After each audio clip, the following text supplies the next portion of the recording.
My I literally am not what's saying your name? anything. I'm just telling you the stream's on now. My love. Oh, hello, Squiggles. How are you today? Yo, wish you had a boyfriend like that. Yeah, Mm-hmm. honestly, kind of do. Mm-hmm. Squiggles is good quality. That's a top quality piece of fuckable meat, as Nathan would say. He does look like a kind of fuckable meat. Anyway, we're playing a Dead by Daylight dating sim today, guys. And I got the Ace crew here. Sorted. Ace Attorney crew, I should say. Very important to make that distinction. How are y'all feeling? Ready to do some doo-doo? Do some stuff? You can tell it's been a while since we've done voice acting. Yeah, honestly, I don't know how to introduce one of these things anymore. We're pretty rusty, hey? Yeah. Stream is happening. We are playing a game. What do you mean anymore? What? What? Jesus. Leave it to Fluffy to just fucking derail things at the beginning. Oh my god. Look at Squiggly's latest comment. I'm gonna say so much more than that. That's true.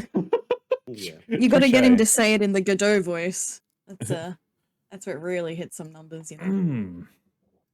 All right, we're playing a new game. We're playing a new file. Welcome to your dream vacation. Before we get started, what shall we call you? Call me anything you want. Just don't call me late. I'm gonna call myself Suplex. Call me a piece of fuckable meat. Suplex. I accidentally put an L in between there. I was just like, fuck it, Suplex. I thought you were going for supple. But this works too. Call me supple. I am a supple lad. All right. Come on, give us your best 10-year-old iPad kid cop. iPad kid.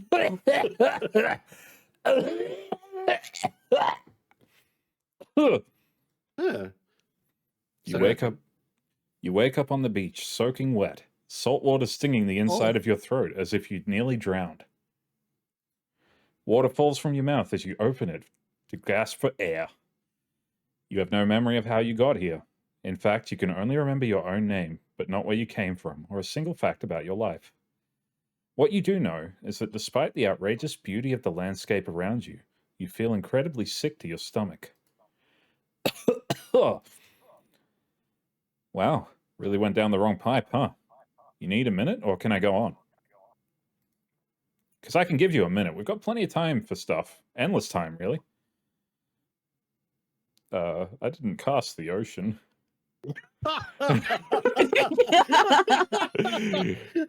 Yeah. Hold on An eternity, if you catch my drift. Yeah, fuck it. Fluffy can be the ocean. Coming in clutch. Whoa, not now, ocean. Sorry, Suplex. May I continue? Please go on. Okay, then. As I was saying, you look down at your feet, ankle deep in the crystal blue water of a newly arrived wave. As the water recedes back to the ocean, it reveals a grotesque discovery. Overhead, a decomposing face stares up at you from beneath the sand. All you can do is vomit, a stream of dark bile, bugs, worms, and other ick. Questions race through your mind. Where are you? How did you get here? Who is behind this incredibly charming and well-spoken voice in your head? However, answers don't come easy. Your mind is completely blank. What will you do? We're gonna dig up that face. Excellent choice. You brush the sand away from the half-buried human head embedded in the ground before you. There is no body, just his head. As you pick it up, flakes of skin fall to the ground. The jaw falls open, revealing a gold coin sitting on the rotting tongue of this poor dead soul. Getting your hands dirty, I see. I like that. You're a take charge type. You examine the gold coin briefly, happily distracted from what was otherwise an extremely confusing morning. The sun beats down on you, drying your clothes. You check your pockets, but they're empty. Plenty of room for a gold coin, you suppose, and so you deposit it. Why, that's a nice coin you've got there. What if you were to spend it right now? On what? I don't know. What? Why not? Who? I swear to God, this only had like 4 characters. All right, you know what? Hera, you're... It only had 4 killers. So pay yeah, I attention. know, but I Everyone knows literally that looked Dwight up and the Claudette character were in here. list. Okay, cool. Everybody. Why didn't you do the cast list then? Well, this is not my stream, Jughead. All right, Bromy, you're Dwight. Go for it. All right. Well, hello there. I am Dwight. Hi, Dwight. And I'm Claudette. Yeah, there you go. Damn it, I We'll take that. No, you get enough. Okay, you can have her. You can have her. Claudette quickly relieves you of your gold coin and tosses it to Dwight, who bites down on it like an old-timey prospector before handing it back to her. Go on, Fluffy. It's all yours. No, I was kidding. Oh, now you got stage What do you fright, mean, huh? nuh-uh? What the fuck do you mean stage fright? I'm playing the entirety of the ocean. I have no idea. He's got a point. That's a pretty big roll. Here's a grand roll. And this Is to go even further beyond. No. Is for you. Oh. Claudette presents you with a tropical drink. When you take a sip, you find that it's incredible. Money well spent in your estimation. But I gotta ask, could somebody maybe design the next one of these dating sims to be all-inclusive? It really takes some of the fun out of a fantasy vacation to be watching your wallet the entire time. Thank them. Thanks for the Wiggle, you did it drink. again. It's quite You said delicious. Ask. Huh? What? You said ask. You Ask. said ask. is. Oh, ask. Ask. Sorry. Ask. Ask. You're welcome. Damn. Who fucking Dwight just fired the fuck up? What the hell? Oh, did someone just thank Dwight. us? Go with it, Dwight. It's an all to be thanked for doing a good job. Trust me on this one. Your mind doesn't have a chance to linger any longer on your current situation, as you feel something soft bumped into your foot. Bowl. When you look down, you find a volleyball sitting in the sand there next to you, somehow with speed lines as well. You stare down frozen. A voice calls out from behind you. Little help, please. You turn around, and when you see what's waiting for you, your jaw just about hits the ground. Oh, those thighs. Those everything. Oh. Oh. Oh. Oh. Oh. Sounds like one of those fucking Mario Square things. That's literally what I was thinking too. Yeah, it does sound like a thwomp, doesn't it? Yo, Supe, I don't think your game's I saw that, sorry. It's because I just bought this today, so I haven't set it up with my... That's crazy. Did you buy all your other games that you streamed just before? You know what? I'm not going to take your shit. Shut up. Shit's fucked, okay? How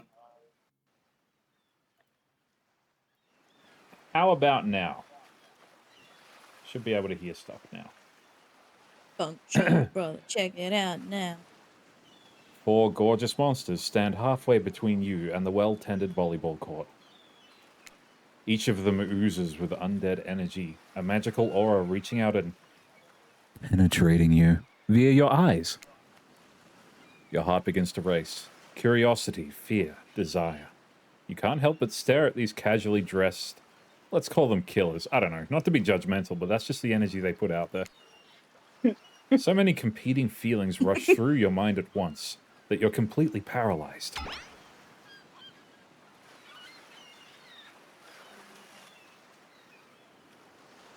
Oh, that'd be me, I suspect. Hello. There are weird days, and then there's this. All you can do is look down at the ball and back up these monstrous lineup of, well, literal monsters. Sexy-ass monsters, though. What do you do? No thanks. Kick it back. You swing your foot and awkwardly strike the volleyball, sending it bouncing across the sand towards Huntress. It doesn't make it all the way. Everyone stares at you, silently observing your unsportsmanlike shame. They must be wondering, have you ever seen a volleyball before? That's surely what I'm wondering right now. It's not a soccer ball.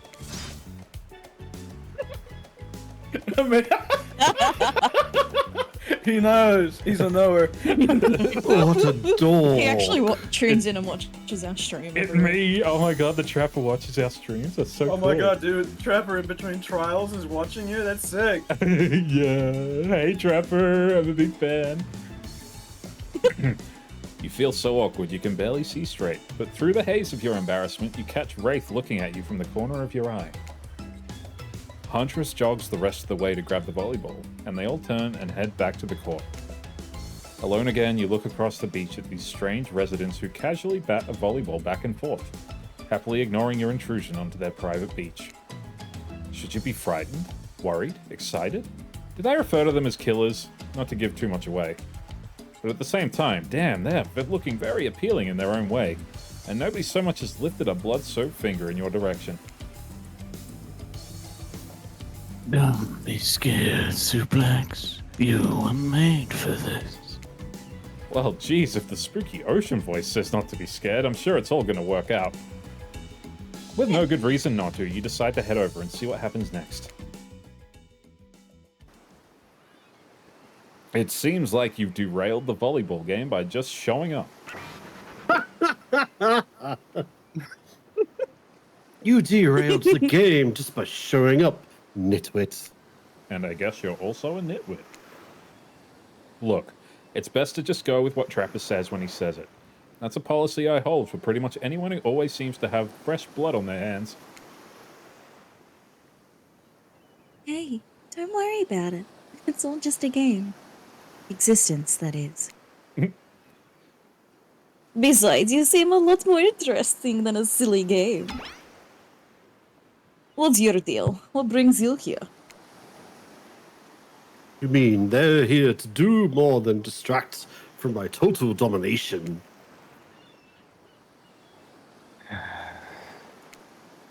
That was Wraith.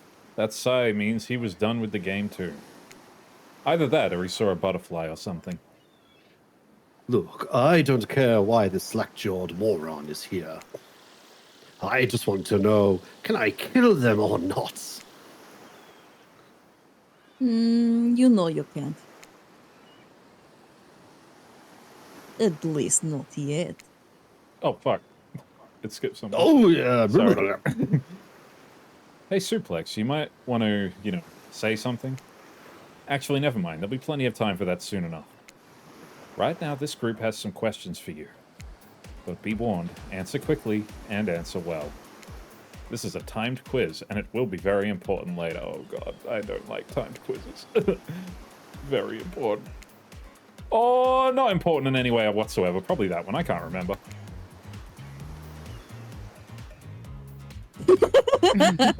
How attractive would you say you are? Average. I'm pretty average, I think. Just another face in the crowd. Another normal, meaningless life in an endless cycle. I think you're quite cute myself, like a chipmunk or a grizzly bear. If you could have any superpower, what would it be? Light, for sure. I suppose I fly. Honestly, it's not all it's cracked up to be. As far as I go, I'm still not where I want to be. What was your best subject in school? You could Getting say I food from majored the in front door. skipping class.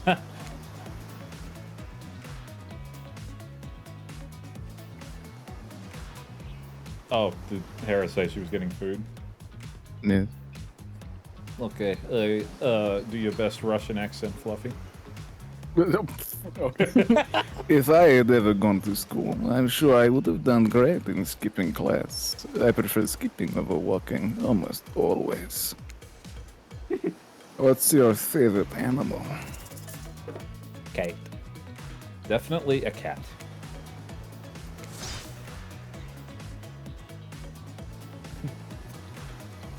Jeremy, give it a shot. What? Why is everyone looking at me? You think just because I'm the typical cute goth girl, I have some specific love of all things cats? And more specifically, black cats? Well, I do, but can all go to hell anyway.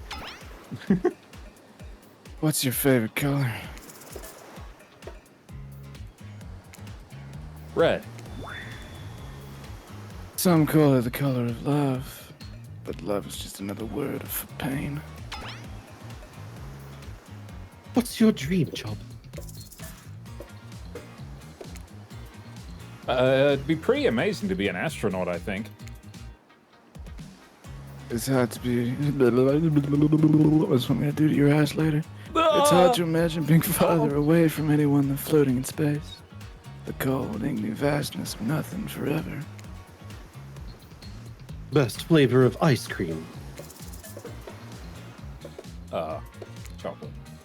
Chocolate. My favorite flavor is pain. Flame. Same here. Mine is vanilla, swirled with pain. I think mint chip is the greatest flavor ever conceived myself, but enough about ice cream, am I right? Hold on a Face narrator. second. This reminds me. I am right, always. It's a lesson you should learn before we go too much further. Do what I say if you want to survive. Pick mint chip. We're teaching lessons now, narrator. You rascal.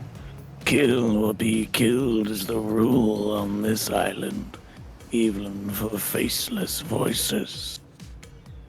Tell me, what is the best flavor of ice cream? The best flavor is mint chip. So obedient. I think you're gonna do just fine. Anywho, now that they know so much about you, I'm sure the group wants to start you getting to know them. Yeah. I'm Trapper. I pretty much run things around here. I'm the smartest, richest, strongest person on this whole island. I don't like losers. If you want to know what a loser is, say hello to Wraith. Hey, I'm Wraith. I'm not I'm not like the other Wraiths.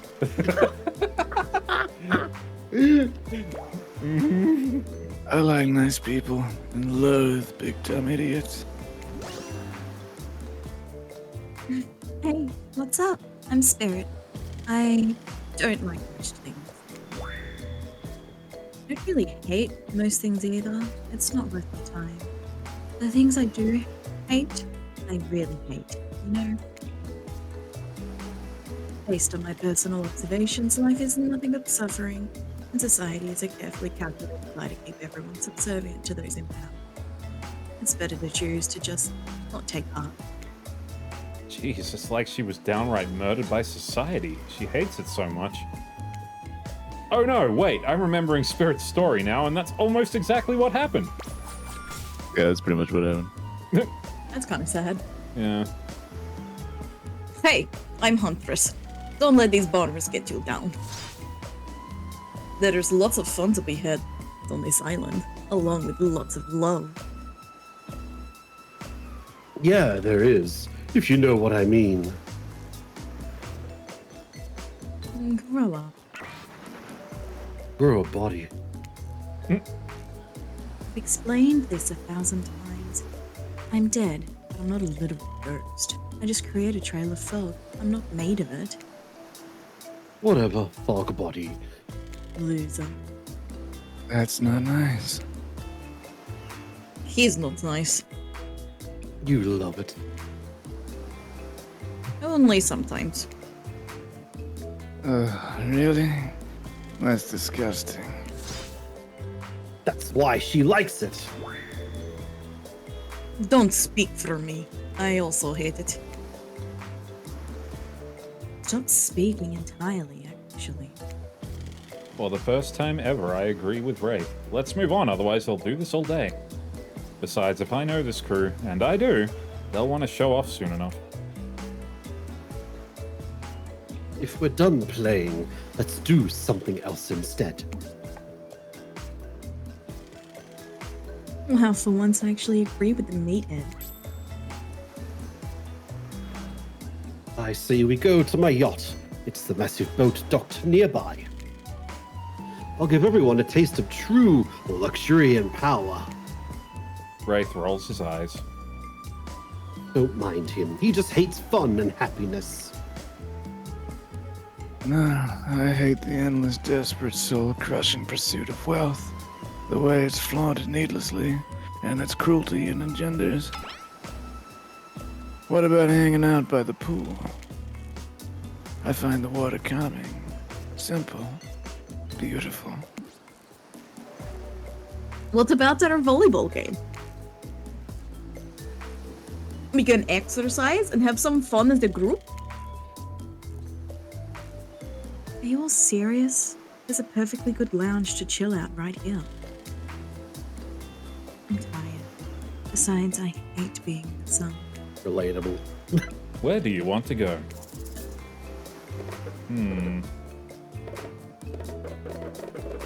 Someone that's not my character so I can eat my food. Oh yeah, mate. Try me down a pick. Oh shit, I think I reckon I might go to the fucking... The yacht? Which one's the yacht? This would be the yacht. How about the yacht? Perfect. You obviously have a modicum of taste and good judgment. At least I hope you do. Guess we'll find out. Worst case, we'll find out how strong your bones are, how heavy you are to pick up and throw, and how fast your lifeless body sinks. Should be a pretty chill day, regardless. Oh, Hold look, it's on. Sarah's character. But just one moment. This is Dwight and Claudette, our activities coordinators. They're also the cooks, waiters, bartenders, janitors, and every other job. They're the only help remaining on the island. This place we call Murderer's Island. Cue dramatic musical flourish. None of the others survived. Survived the interview process, I mean. Hence why we shall heretofore refer to them as survivors with a capital S. These two have worked here a long time. So very long, I actually don't know how long it's been. Sorry, anyway, I should probably let Dwight and Claudette do their mandated jobs. They sure look happy, but they're vibrating a nervous energy that is starting to give me the creeps. We will now escort the group to the venue of your choosing. However, in the future, we recommend waiting for us to present you with your options whenever possible. And don't just run off to various activities unsupervised. Yeah, you clots. We don't have much autonomy around here. The least you can do is allow us to do our job. The most you could do is get us off this island. Right. Yes, pardon me. Please follow us. Hey, narrator? Yes, something I can help you with? Those two, Claudette and Dwight, did they just start to mention something about wanting to escape? Is escape an option? Should I be trying to escape? Escape? Them? Oh, no. I think you're mistaken. It seemed like Dwight was asking for help to get off this island, though. Oh, right, that, yes. That's true he was. But he just meant that he wants to get to the other vacation island getaway, a couple miles south of here. Has much fancier accommodations than this island. It's one of those big corporate outfits, quite exclusive, where all the famous celebrities hang out. Very luxurious. Doesn't quite have the same charm that this island has, though. Trust me, you wouldn't want to go there. With all the money that comes, a lot of restrictions. This is where you belong. Now off you go. It's time for an activity. On this island, your decisions matter. Mostly. When I agree with them. Not like that other island. So what'll it be? Oh, I get to pick again? Just pick the same one, I guess. Yeah, I suppose. Up to you, though. Trapper is very pleased with your choice. Not just because he owns the boat, either. Clearly, you understand the importance of appreciating the finer things in life. Unfortunately, though, this means that these uncouth heathens are now on my beautiful boat. I'll make sure the help wash it as soon as they're here, as they leave, as they up and down and left and right. Not exactly a genial host, but what he said isn't even the worst thing about his comments. It's that he made them in front of everyone else. Loudly. They're used to it at this point, though, so it's time to get to the good stuff. Eating. As the guest of honor, you can choose the appetizer. Here's the menu. What do you want served?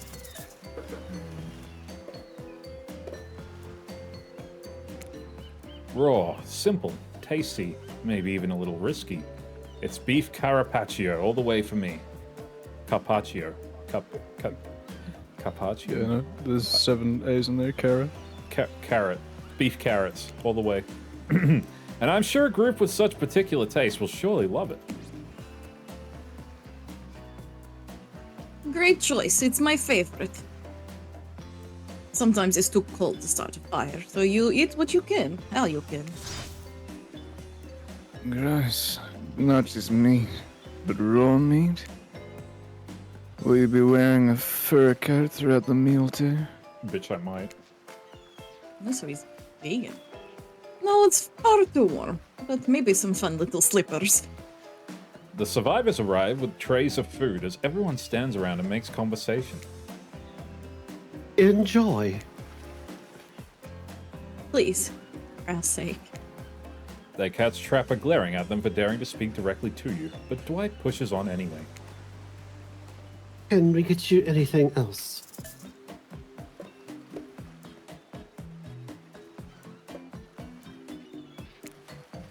What you can get is lost, now!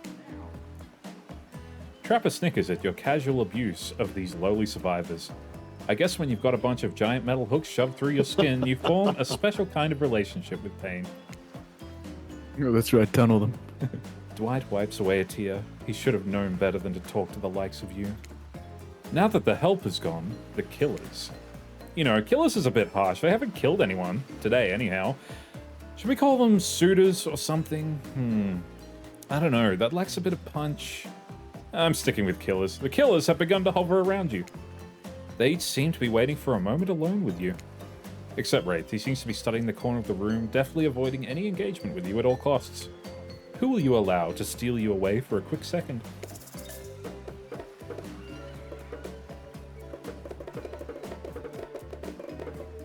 Are you done eating, Hera? Chicken voice. Cool. You look between Huntress and Trapper and catch Spirit's eye. Yeah, you would, you weeb. Shut the fuck up. Fucking hell.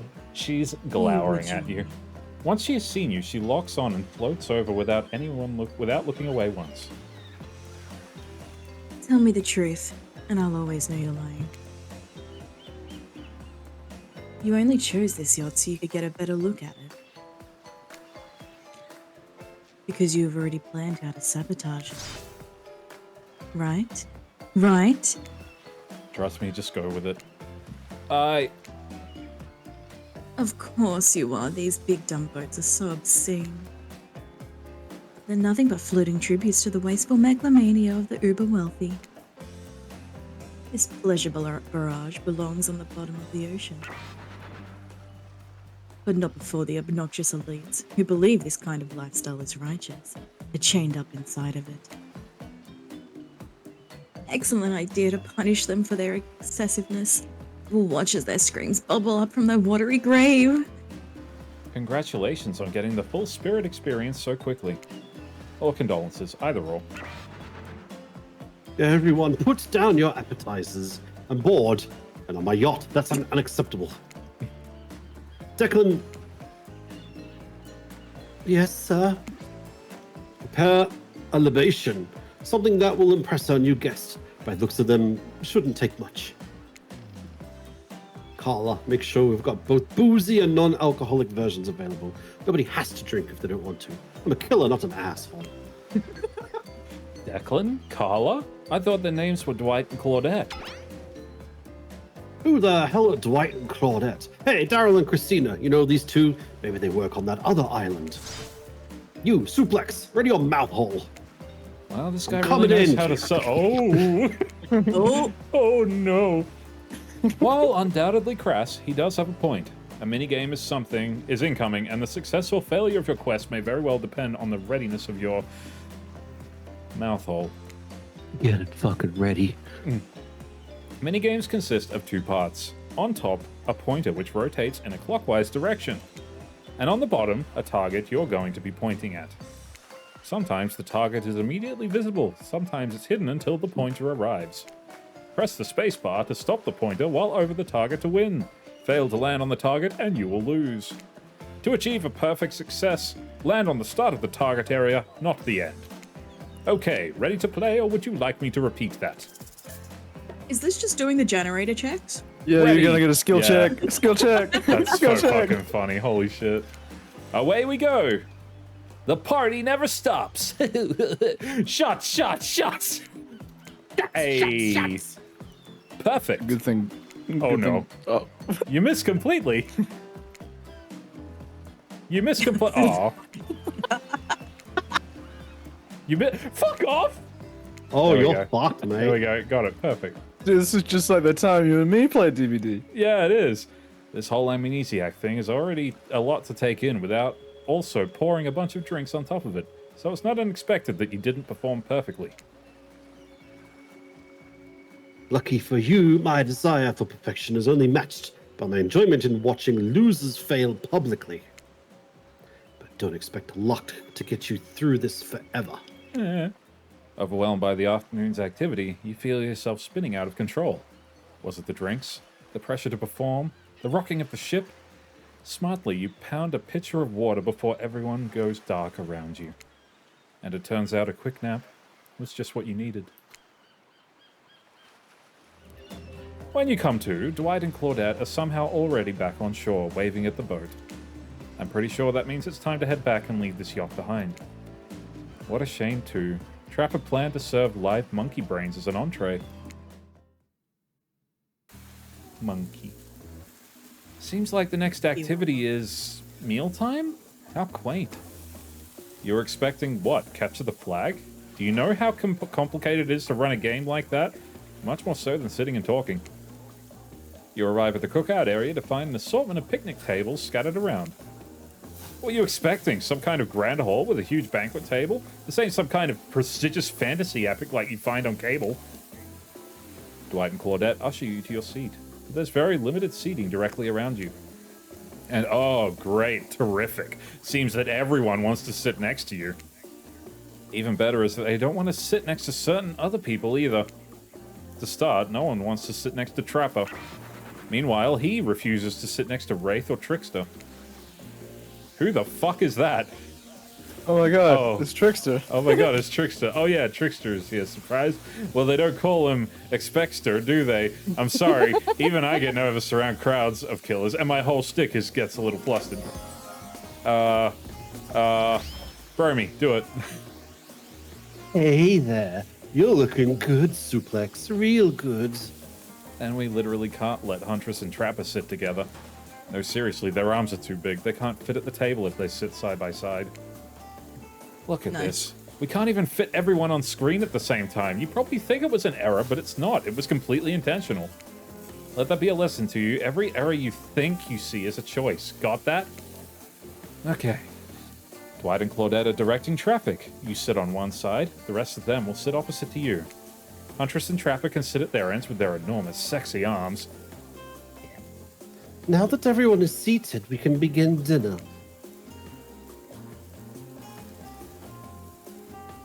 Tonight's meal was prepared slowly and carefully with both love and hate for over 12 hours on the spit. Neat. We hope you all enjoy. We really, really hope you do. Hey, you didn't actually tell us what you're serving. What are we eating? It's meat. Seasoned with a specific number of special herbs and spices that we simply can't divulge. And it's a fucking sequel to the... It's the sequel to Colonel Sanders. Holy shit. My, Supe, my favorite.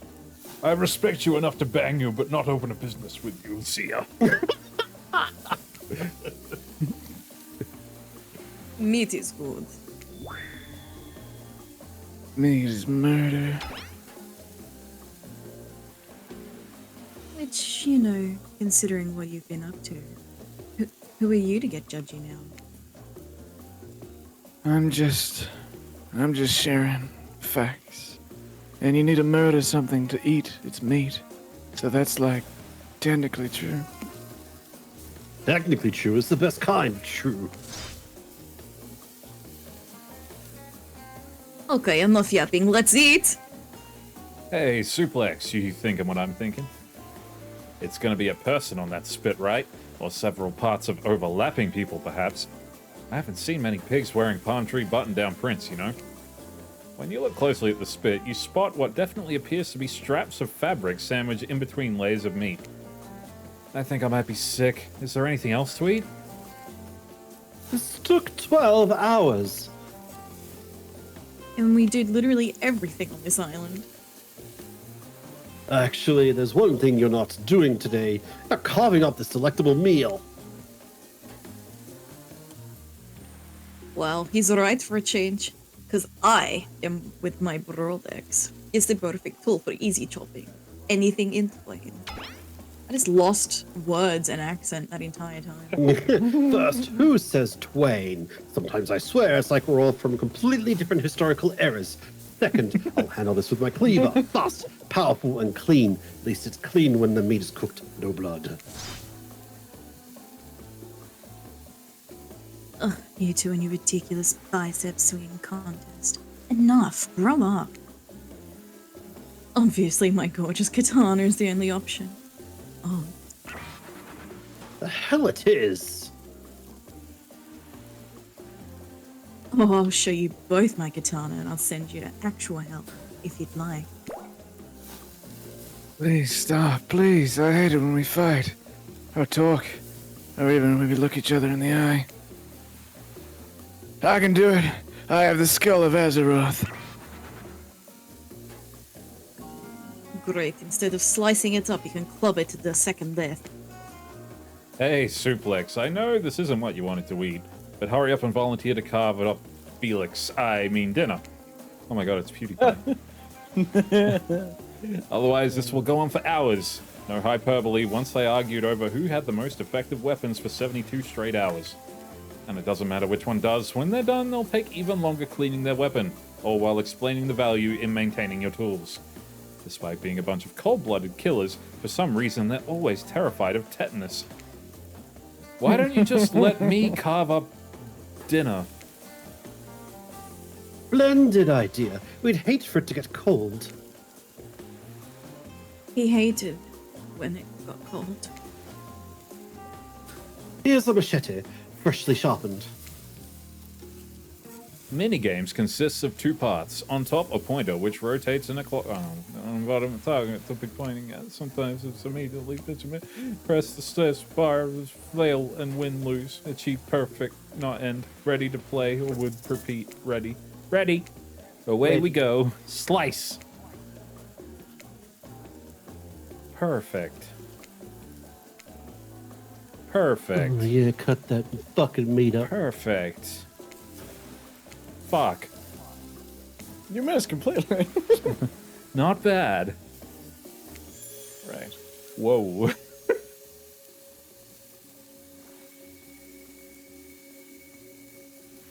Sorry, I had a mouthful of chips. All good. That was pretty good. I'd like to see what you could do with a less clumsy weapon. Yeah, I said it. Machetes are dumb. Damn. Dinner's finally served. Of all the languages she chose to speak facts. Oh my god, stop simping. For real. She's just like me, for real. On God. The sounds, especially coming from the masked killers while they eat, which involves lifting their masks and shoving food up behind them, are nasty. Spirit, meanwhile, doesn't even eat. She's the only one who seems to be really embracing being dead. They're all dead, right? This is obviously hell. I mean, Come on. We're still trying to be mysterious here. You think mystery comes easy? Claudette and Dwight aren't the only ones who've been working their asses off to make this night perfect. Well, at least they're lifting their masks. This is only 99% as disgusting as it could be if they just tried to mash stuff through there. Spirit, why aren't you hungry? The two best things about being dead is not having to eat. That's only one thing. Think about it, Supe. Number 2 is no number 2. One less thing to worry about in the afterlife. Even if I wanted to eat, I have no idea what would actually follow. You might have noticed, but I'm mostly just a bunch of dismembered body parts floating in a spectral form. Do you see how deep this cut on my abdomen is? I don't think my digestive tract connects anymore. Between the food and the behavior of the group, this might be the worst meal in history. But even worse is they're staring at you. You're not eating. They don't like that. I think they want an explanation why. What do you want to tell them? Wow, you ever seen a seagull that big? I haven't. That's incredible. Anyway, what were we talking about? Lame misdirect. Yeah, she's right, Suplex. Pretty lame. Own who you are. Never compromise.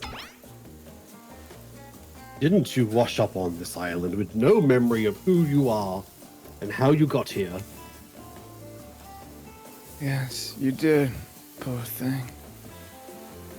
You have no idea the last time you ate a real meal, and you've been standing in the sun. But the seagull... Uh-oh, he just made a lot of good points. I swear! You're beginning to feel lightheaded. It waved at me. Maybe you need to eat to survive here. Either that or someone poisoned you. No, wait, you haven't eaten, so you can't be poisoned. Whatever the answer, you're clearly about to pass out. Oh, hey, it's me again. Your friend, mentor, and guide. Narrator to the narrator. The ocean. Not sure how I feel about that characterization, but I'll allow it. I brought you here, and I might be the only one who can help you now. There's only one thing you must do to survive. You have to figure out why you're really here. No one can tell you, not unless you follow the right path, or at least a right path. There's too many of those to count. Hopefully you pick at least one of them. Because there are even more wrong paths. Many of them lead to your demise. Others lead to something even worse. Starting scene's over and having to fast forward back to where you were, am I right? This place holds many secrets, even from itself. But the one that truly matters can only be learned if you answer the most important question. Why are you here? Why are you here? Answer that, and you'll learn the truth. The ultimate truth. Vague, mysterious. I gotta give up to this ocean character. That's some quality early game storytelling. And voice acting. Hold on, I'm back. One more piece of advice. You've made many choices by now. Some of them I liked. Some of them I did not. It is in your best interest to make more choices that I like. Okay. You wake up to find Trapper holding your limp body, gingerly pouring cool water into your mouth. You had to be worried there, passing out like that. I thought maybe you died. would have been terrible. Nobody dies in this island without me killing them. You hear that? Nobody! Thanks, I guess. Don't mention it. I mean that. Don't mention it. Someone might think I care for you. That can't happen. I've got a reputation to uphold. I'm starting to understand, I think. It's not like I like you or anything, but Baka. Idiot. You idiot. You big idiot. What if we, like, walked into a bear trap together? Not that I want to do that with you. When you went down, it looked like you hit your head on the edge of the table. But with me, the table would have been the one to crack open. I'm sure it really hurt you, though. So I figured a little ocean air might help wake you up, and I brought you down by the water. That's really thoughtful of you. What?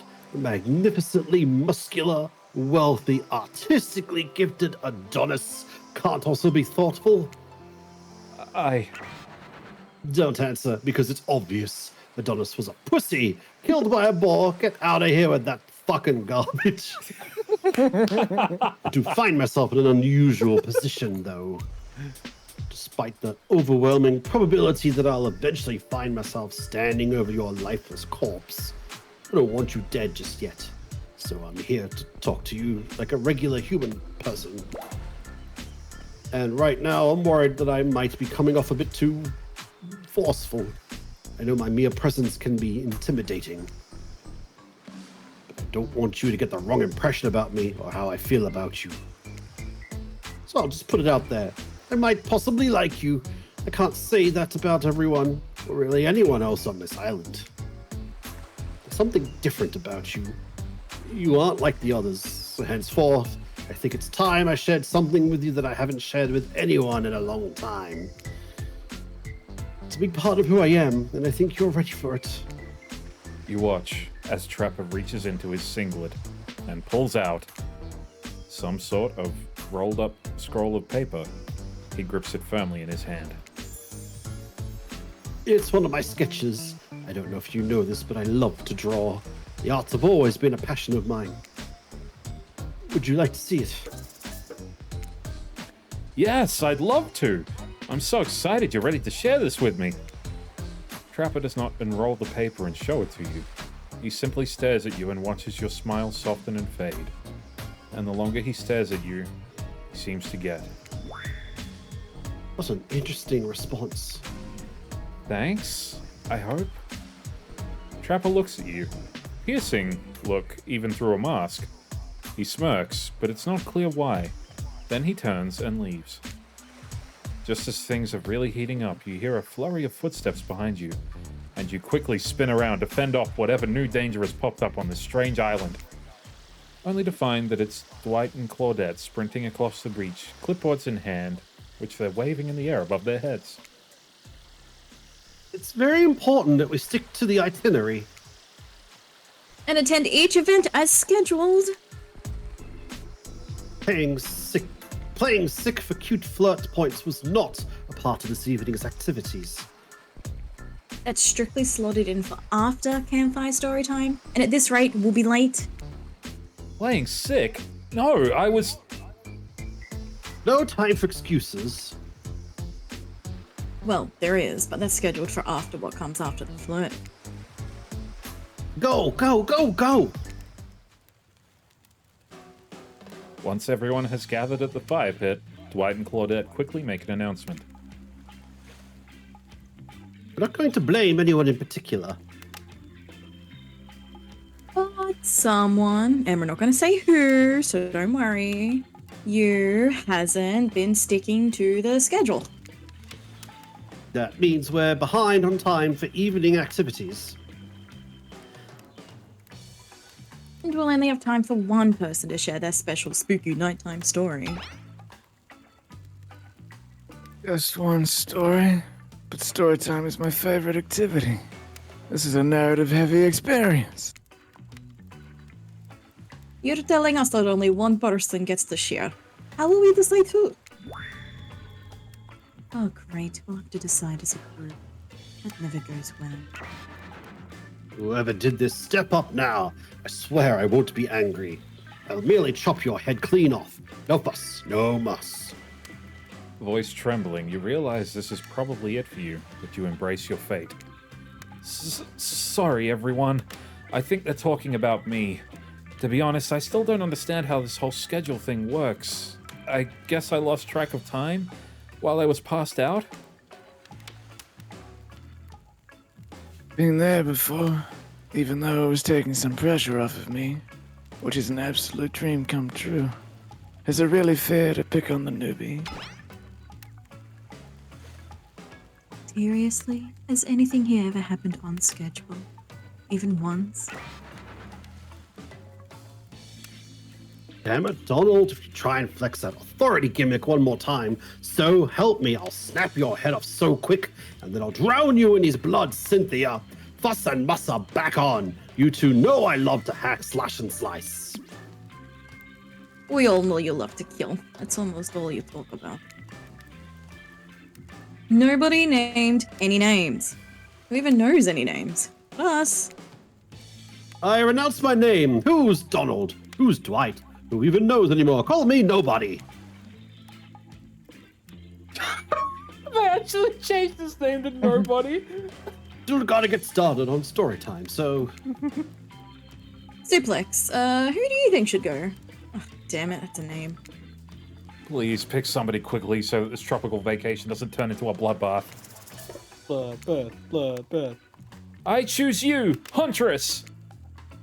Whoa. This entire experience is being carefully crafted to avoid an IP infringement lawsuit. Let's be careful with the catchphrases, will ya? Huntress steps up to tell her story. The campfire flickers in her faraway eyes. There is a village outside the deep and ominous redwood. No child dared to step past the threshold of the thick trees, that brush that separated safety from the unknown. Grown men that ventured in often would never return, and the sounds that echoed into the village were something inhuman. The women of the town told the story to the young children, hoping that it would be enough to dissuade them from curious exploration beyond the boundaries of the village. They told of a creature that lurks in the woods, half woman, half beast, singing like a siren, haunting, beautiful, her voice the last relic of her humanity.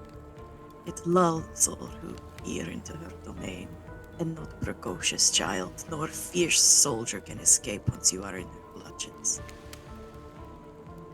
Those who have seen her say she wears a mask of hair, stained with the blood of so many poor souls.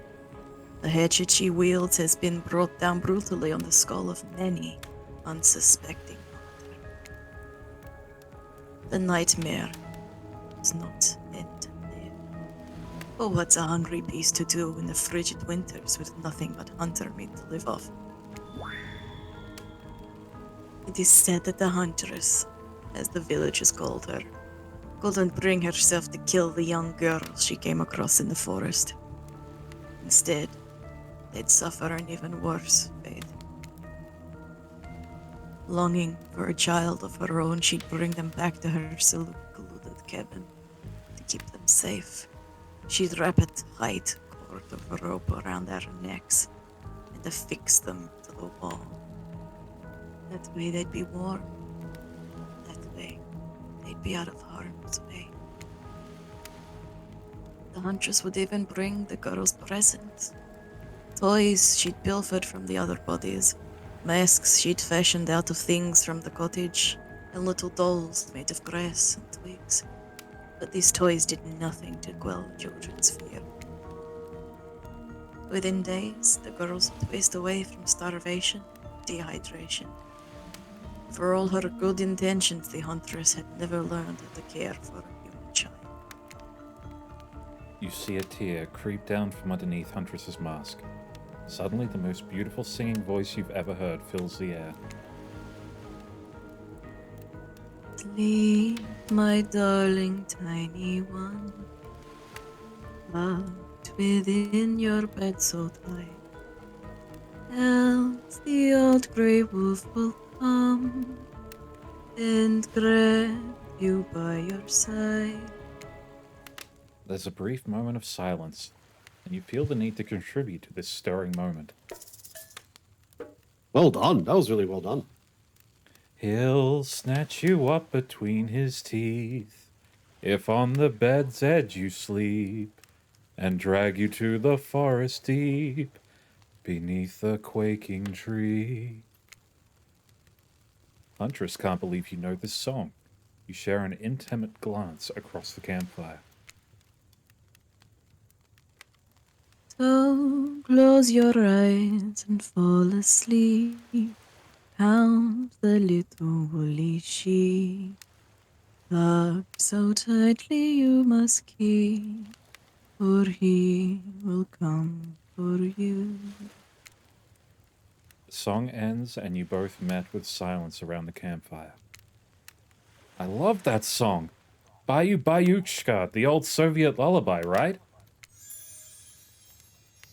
It is the song my mother used to sing to me before bed every night. But now, I must go. The memories, they are so much. On that note, everyone decides it's time to take a break and split up for a little bit, so that they can all have a moment alone before bed. Everyone leaves and you're alone by the fire. The only thing you hear is the ocean slowly lapping against the shore. This is nice. A true moment of peace and tranquility that lasts for all of 7 seconds because Trickster shows up and he's blaring his latest song. Hey, baby, you look lonely. Mind if I join in? He doesn't wait for an answer. I know you've been here and from these guppies all day, but I want you to hear something from a big fish like me. Something special those in charge of this island don't want you to hear. I am the ultimate catch on this island, the only lobster in an ocean of sardines. No one can give you what I can. You just have to find me. Come find me, baby. Trickster leaves. You're a bit- Why not Zoidberg? I love that. Love that. You're a bit confused about what to make of his cryptic clues, but you aren't going to get any time to yourself to think about them just yet. Huntress approaches you. Of course you liked my story. Who wouldn't? It had everything. Cute kids, dead men, a huntress. I find that all stories are better with the sound of a burning fire filling the air around you. All the smoke, however, I could do without. I'd rather eat barbecue than smell like it. Let's rinse off all that campfire with a dip in the hot tub, shall we? Dipping in hot tubs with the huntress. You've come a long way in a single day. I'm not saying you shouldn't follow her. An offer like that. Just don't forget our little dog. Is the Fuck you, ocean ocean. jealous? The You, ocean's jealous. you and your storyteller is like, How dare you go to the hot tub and not to my salty depths? I'll have you know I enjoy it when people skinny dip in me. Oh, God. gross, I am never skinny dipping in the ocean. You and your storyteller friends slip into the water. It's just the right temperature for an evening dip. Plus, if some jealous shark comes along and manages to jump from the ocean into the pool, you're also pretty sure that your killer companion could handle it. Before you run off, I wanted to make something clear. You know that half woman, half beast I was talking about in my story? Well, that's me. Like her. No way, how cool! That's really awesome. Thanks for being vulnerable and telling such a personal story. Huntress Foe shyly twirls her hair. And tell you the truth, what did you think of my tale?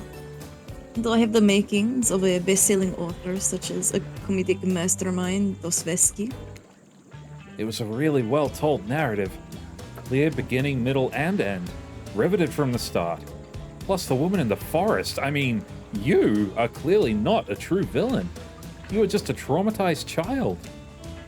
Okay, now you're just being a suck-up.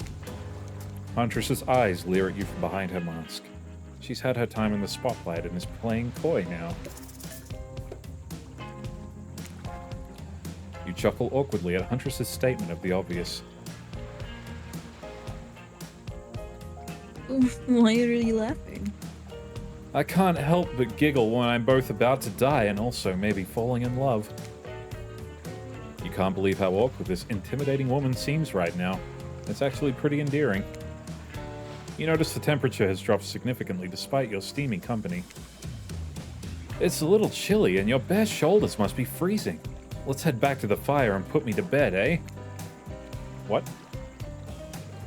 We hate to intrude on whatever smooth moves are about to unveil themselves. But it's time for bed. Usually nighttime is when I do my best hunting. What? But after a day like today, even I'm pretty talked about. Will I see you tomorrow, Suplex? Only if I don't see you first. You make a cute little bow hunting motion. Huntress catches the imaginary arrow you bow hunting motion. Bow hunting. Sorry. You make a little cute bow hunting motion. I like to bow hunt. Yes. Huntress catches the imaginary arrow you shoot in her teeth and then bites down hard, snapping it in half. At least that's what you think she's doing. It's kind of hard to tell. Good night, my little snack. Oh, I'm a snack! Yay! I'm sure that wasn't a reference to actually eating you. I'm sure. You head over to the campfire. The heat is comforting on this chilly night. Looking into the crackling embers, you think about Huntress's story of the half-human beast that abducted all those innocent children. And oops, sorry. Sorry. As he was narrating, he's been killed. Yeah. Oh, no, there's a hook in me. An attempt to save them that led to their doom. I'm hooked on you. I'm hooked on you. Are you a mistaken... Are you a mistaken prisoner here on this island? Is this your salvation, or will it be your demise? Before you can dwell in too much on your fate, Claudette and Dwight arrive, their now familiar creepy smile stretching from ear to ear. It's a bit menacing to see a smile like that in the final. Yeah. He must apologize for the accommodations. We weren't prepared for another guest, but we're going to make you comfortable or die trying. They hand over a pillow and blanket, and then smother you with the no. Welcomed you to snuggle up by the fire. Perhaps some music will put you at ease? Just try to keep the volume to a minimum. Our other guests aren't the type you'll want to rob of their beauty sleep. Minigames consist of 2 fighting. Skill checks. Minigames are consisted of... Uh-huh. Okay, ready to play, or would you like me to be there? Ready! Okay, away we go. As you relax and look into the fire, the radio begins to fuzz and flicker. You examine it and decide that you might adjust the dial to fix it. What? Let's see what's on this stage. Oh, okay. Fuck yeah, dude. Fuck you.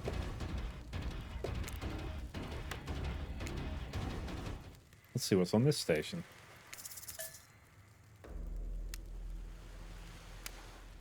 Is this just Dead by Daylight soundtrack things?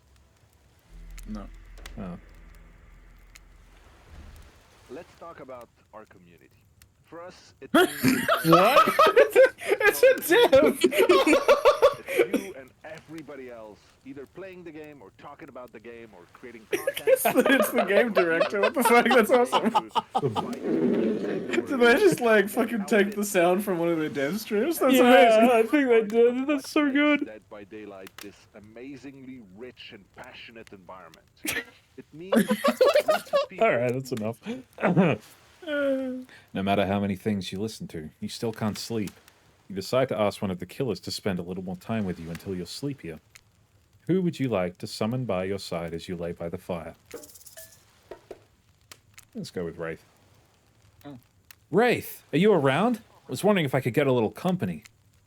I can't really sleep. Oh, that happens to me a lot. Okay. Don't laugh. Promise? I promise. Oh. I guess my secret to falling asleep is listening to the sounds of bells or chimes. Think of it as white noise to drown out anything you might be hearing that's keeping you up. Like what, Wraith? Like those distant screams we can all hear coming from beyond the mountain? If that's, a bit morbid, I guess you could hold on to this chess piece of mine. My God.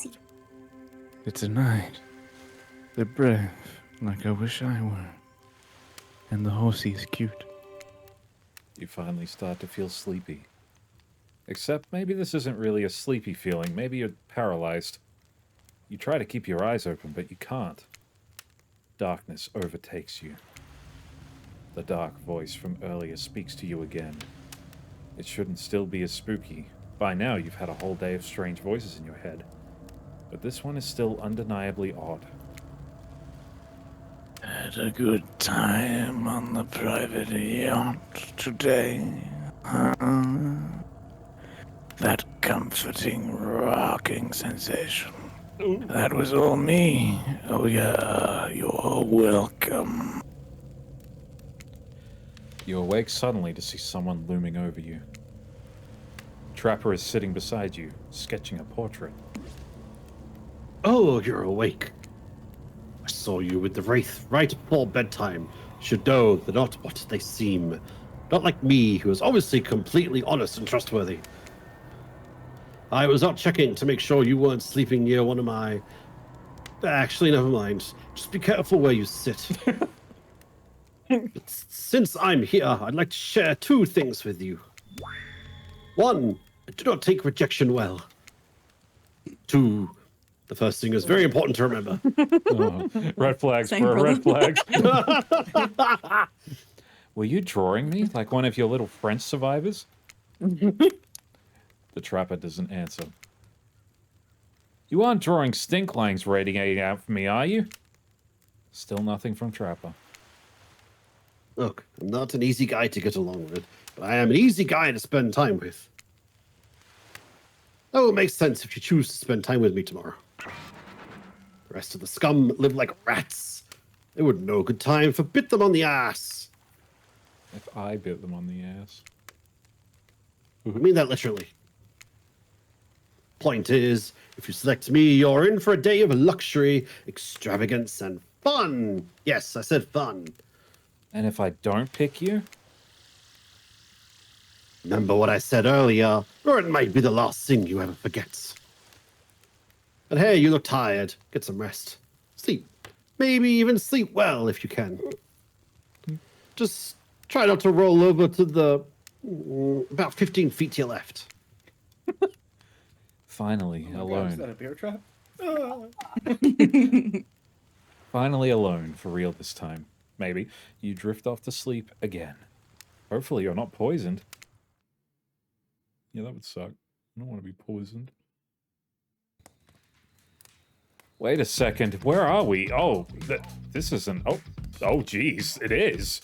It's one of those reality show confessional rooms where all the contestants talk directly to the camera. Amazing. I think today went really well. These were some of my first interactions with someone who isn't a parent that didn't end in bloodshed or untimely perishing in my Russian cottage. So I'm counting today as a win, no matter what happens. What do you think of the newcomer? Do I have to say? Oh, I do. Okay, attractive, mysterious. I really don't know many other words since I was raised by my mom in the woods until she was skewered by an elk and I had to wash her entrails off my sarafan. That being said, the other three should make sure to be on their guard. I don't know who this newcomer will want to spend time with tomorrow, but I, for one, will not let my guard down easily. Who knows about the others? Wraith, I think, knows more than he's letting on about this place, but he's a hard nut to crack. Meanwhile, Spirit is just screaming all the time. Major buzzkill. And, Trapper. Oof, where do I even begin with Trapper? He's buff, sure, but daddy issues much? Sheesh. Look, I don't need anyone. I've been perfectly fine on my own since my mother died. Ate a fine diet of raw deer, bear, and human, and I'm as fit as a fiddle. That being said, something about this newcomer makes me think I might be missing out on some huge part of this thing called life. I'm being honest. I want to kill just about every person I meet within a minute of meeting them. Even the few people I can tolerate, I want to see suffer for a long time before I kill them. But this person, for some reason, I would like them to continue living for now. One false step and... Well, you know, everyone calls me Trapper for a reason. They better call me Trapper. I swear if I watch this later and you list me as Evan, I'm going to kill the Chiron. What? The what guy? Yeah, today was fun. I don't want to get ahead of myself or really, invest in something that might hurt me. So I don't know. Maybe we'll just see how it goes. Or maybe they'll realize I'm not the one for them. They seem pretty smart, so that's probably what'll happen. I gotta learn to go easier on myself. Who could love me if I can't love myself? I know that everyone thinks of me as a beautiful, cold-blooded monster. I can't help it. Circulation just isn't my thing. I don't choose to be cold. This cute hat and robe. Okay, those are my choice, sure. If someone were to come around and capture my heart, at least that beats being stabbed in it. Besides, if I'm gonna get bloody revenge on a society that has used me and turned me away, maybe it wouldn't hurt to have a little help.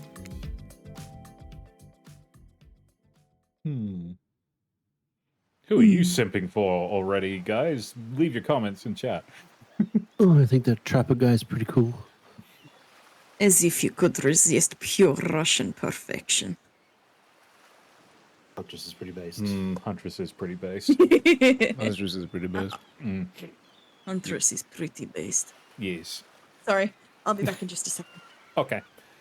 You open your eyes. The sun is shining. There's not a cloud in the sky. The backdrop would suggest otherwise, but okay. And you feel great. Totally well rested. Yeah? Is it clearly connected to the ground? Smart ass. Shit, you're right. You're not even suspicious of the fact that you fell asleep by the campfire but woke up several yards down the beach. Wait, was it 15 feet to the right? Oh no. Left. Shit. Wait, are you on a vacation? Was yesterday nothing more than a strange dream? No, not a dream. You really are here for another day. Why, I have no idea. You're obviously a weirdo. Speaking of weirdos, I see the rest of the gang is hanging out on the beach. This is definitely not a dream. I wouldn't rule out a nightmare just yet, though. At least they make for a sexy bunch, no? And talk about sexy. Here comes Trickster carrying a coffee. Carrying coffee. Coffee carrier. Morning, beautiful. I thought you might like a nice cup of joe to start this incredible day off right. Trickster seems suspiciously cheerful. I'm sure there's nothing nefarious behind this joyful demeanor, though. Everyone knows musicians are morning people.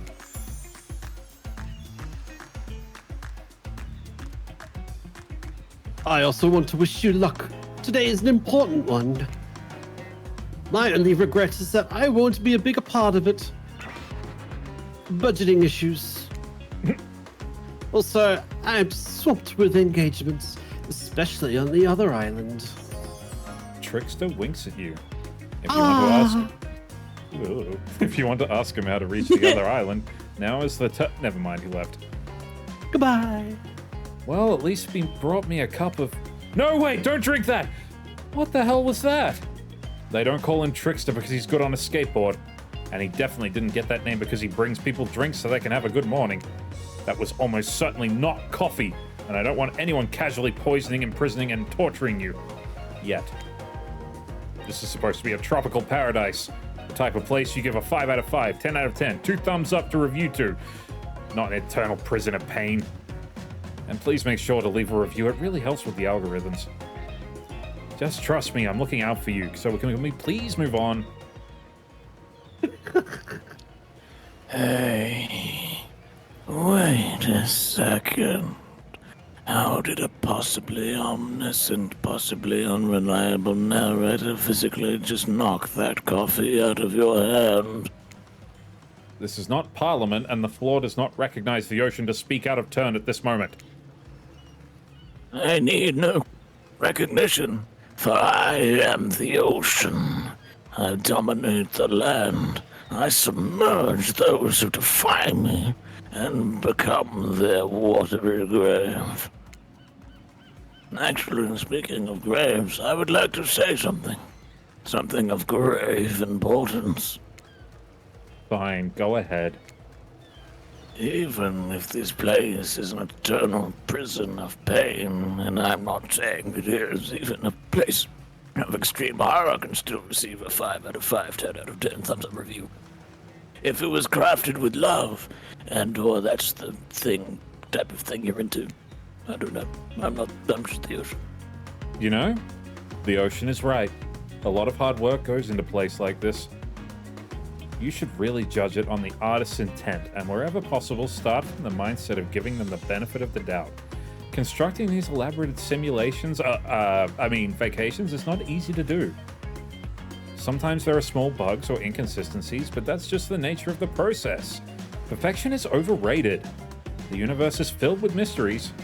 We ought to celebrate those who venture to bare souls as part of the creative process with the ultimate intent of making things for our enjoyment. Not be overly critical. This is literally just like, don't criticize us, guys, please. We made a good game, I swear. Guys, please, we have families. We have families. Please give us good Steam review. Are you two trying to sell me on this place actually being good? You don't have to say it like that, especially after I just saved you from a poorly made cup of coffee.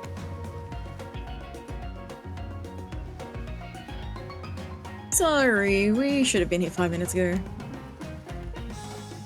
I always do this on the second morning. Sad, really. Even if... Oh, that's it, sorry. Even if they do make some great points. Oh, sure, they make great points, I agree. Can we please move on? No. Oh, Yes, of course. Apologies, Suplex. damn straight. Last few minutes aside, have you been enjoying your time here on the island?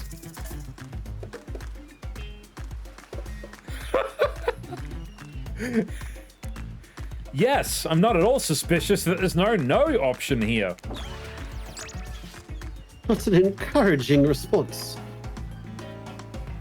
And we're so glad you're not suspicious. Hey, Claudette, maybe Suplex isn't suspicious because they've figured out what they're actually doing here. 0 chance. That's still clicking. Even now to see how you'll respond.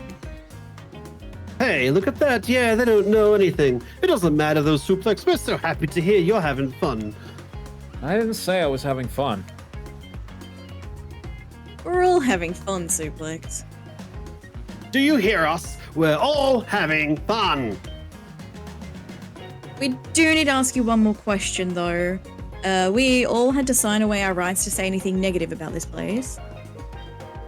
Would you please sign this non-disparagement agreement? Sure. Yes, I would hereby agree to participate in a verbal contract stating that I, Suplex, will never say anything negative about my stay here on this island. Perfect. Delightful. Excellent.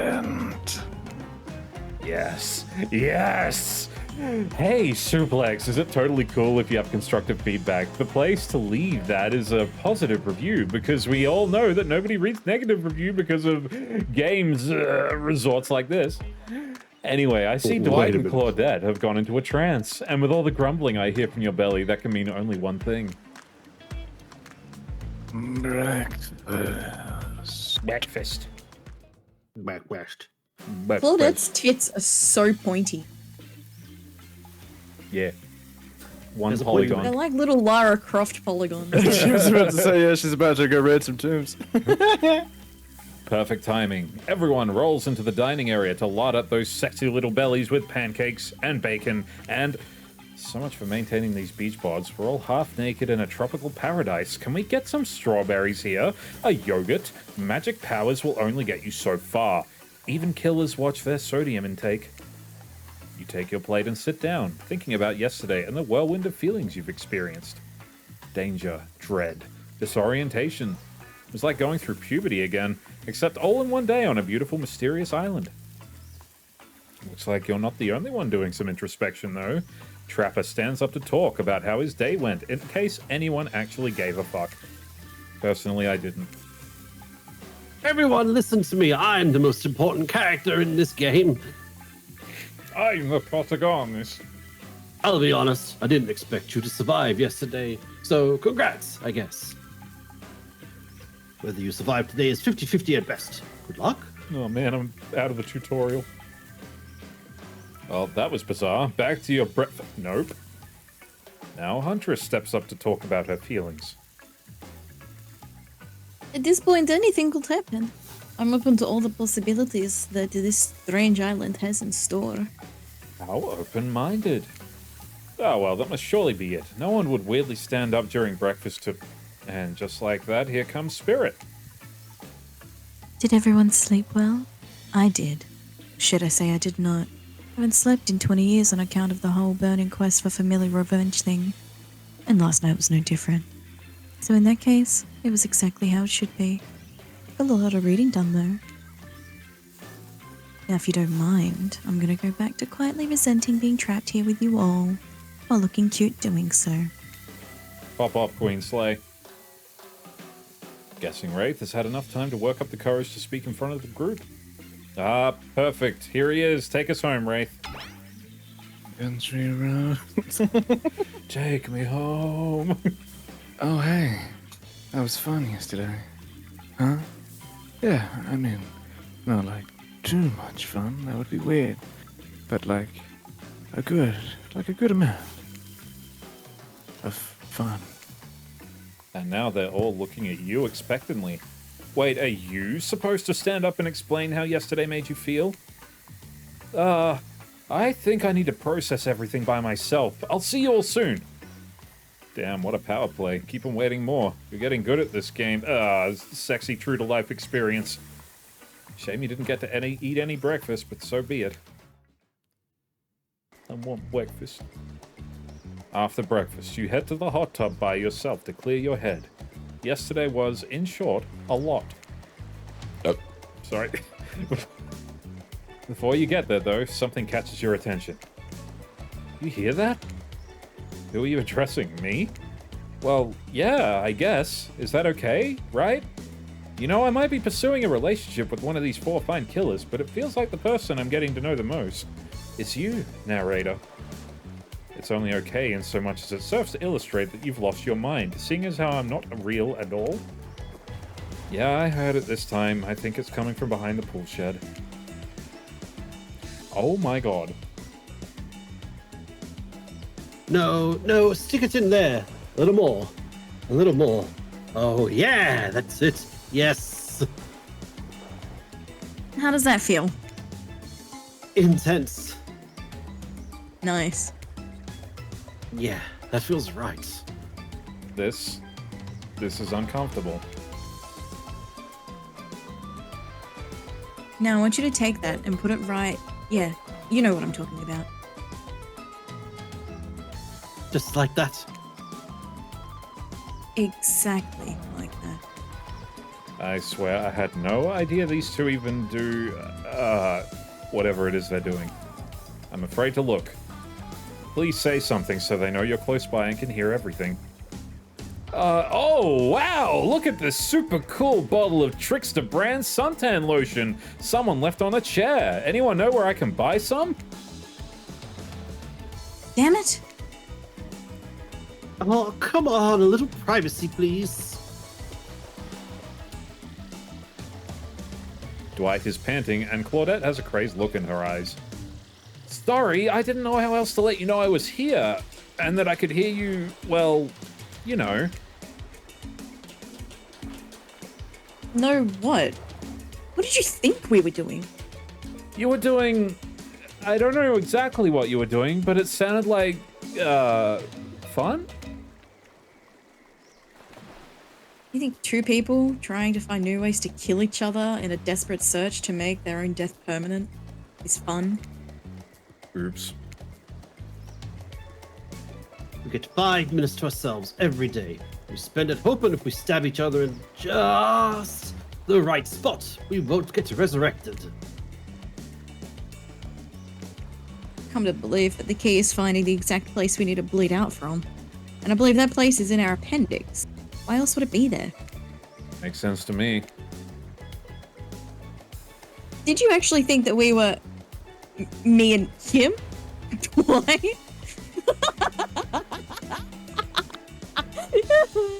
You don't have to laugh that hard, they get it.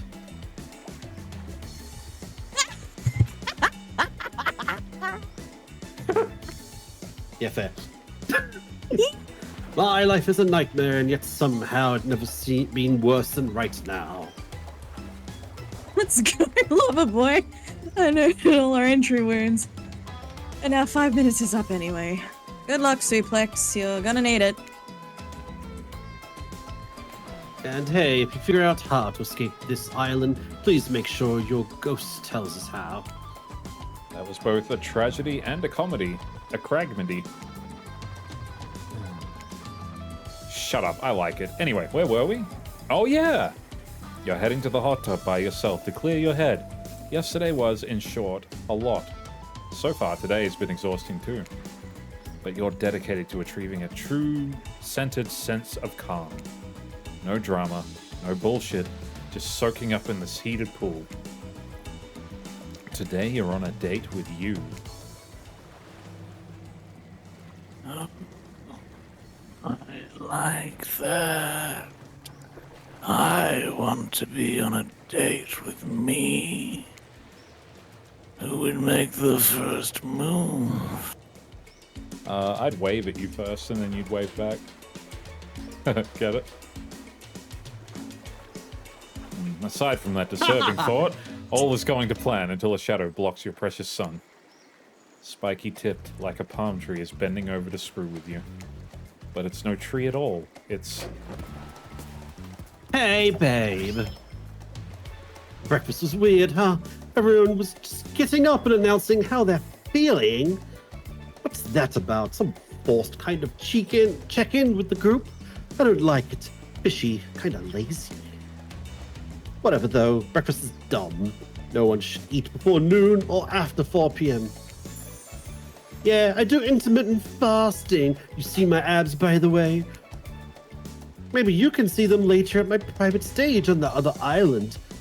You know, IP Island, where all the Hollywood celebs hang out. If you play your cards right. Wait, IP Island? Is that where all the licensed killers are? That's amazing. Oh shit, that's great. That's so good.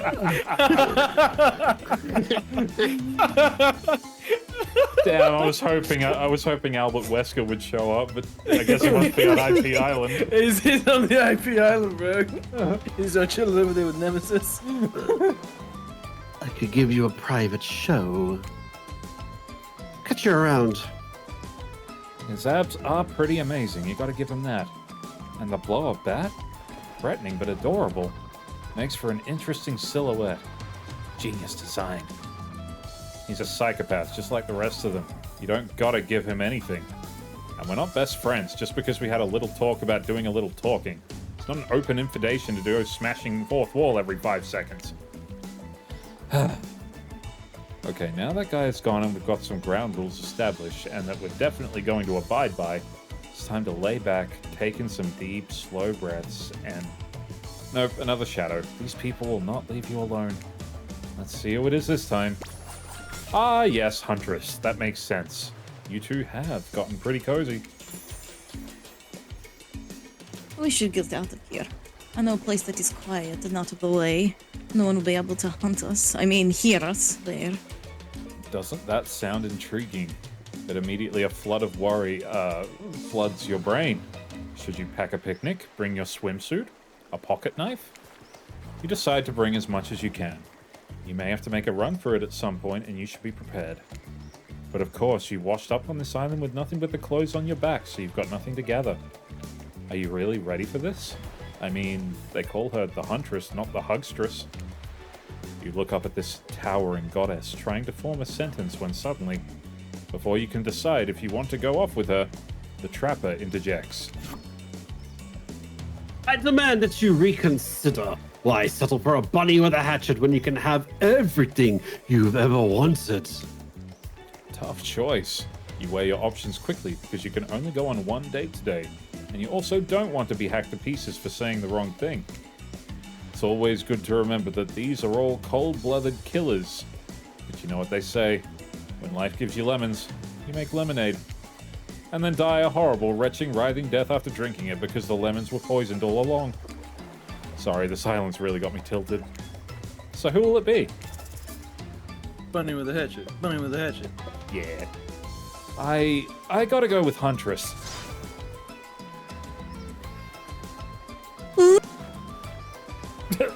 Yes. We. We.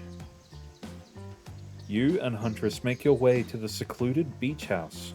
Your heart thrums in your chest. Don't look up. Don't look it up. Thrums is a real word, I swear.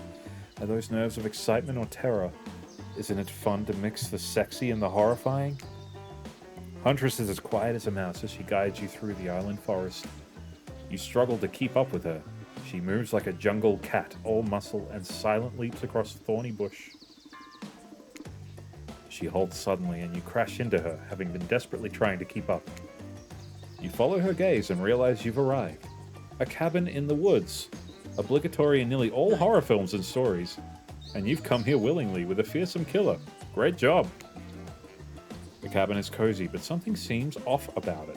You can't quite put your finger on what it is. Huntress stares at you through her bunny mask, cocking her head to the side, as if trying to gauge your reaction to her hideaway. Are you going to invite me inside? Well, I do need an invitation. Are you a vampire? No? Oh. Is it just me, or did Huntress seem a little disappointed? Didn't peg her for a lover of the fang, but hey, I don't judge. Come in. Let's explore. I can now enter, for you have invited me in. You follow her inside. It's creepy, rickety, and definitely not up to code, but it has a certain homey charm. You're quite the decorator. She blushes. Indeed she is. A chandelier made of bones hangs delicately from the foyer ceiling, and a collection of trinkets lines the mantel.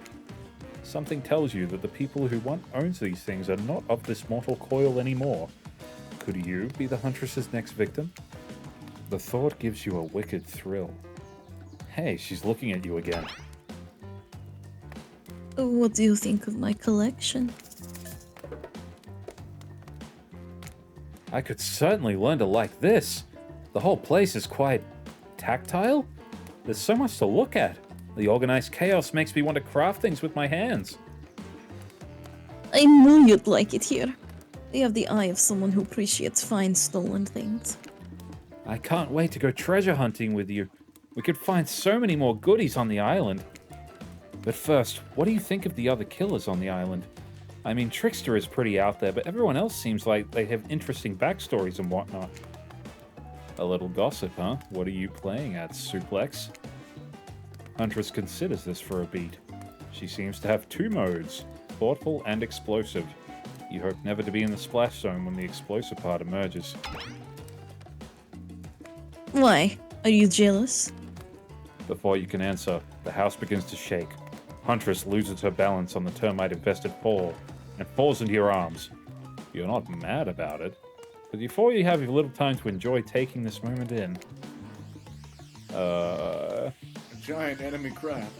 Quick, hit its weak point for massive damage. Oh no, it's an attack! A horde of killer crabs invade through the crevices in the poorly constructed cabin. They race at you and Huntress in swarms, clacking their razor-sharp claws at you. You must act quickly. What will you do? You quickly reach out and grab the shashka off the wall, bringing the highly educated person. Being the highly educated person that you definitely are, you know that a shashka is a Russian sword, not an umbrella or a can of cola or something else like that. Back to back with Huntress, you both hack away at the attacking crustaceans.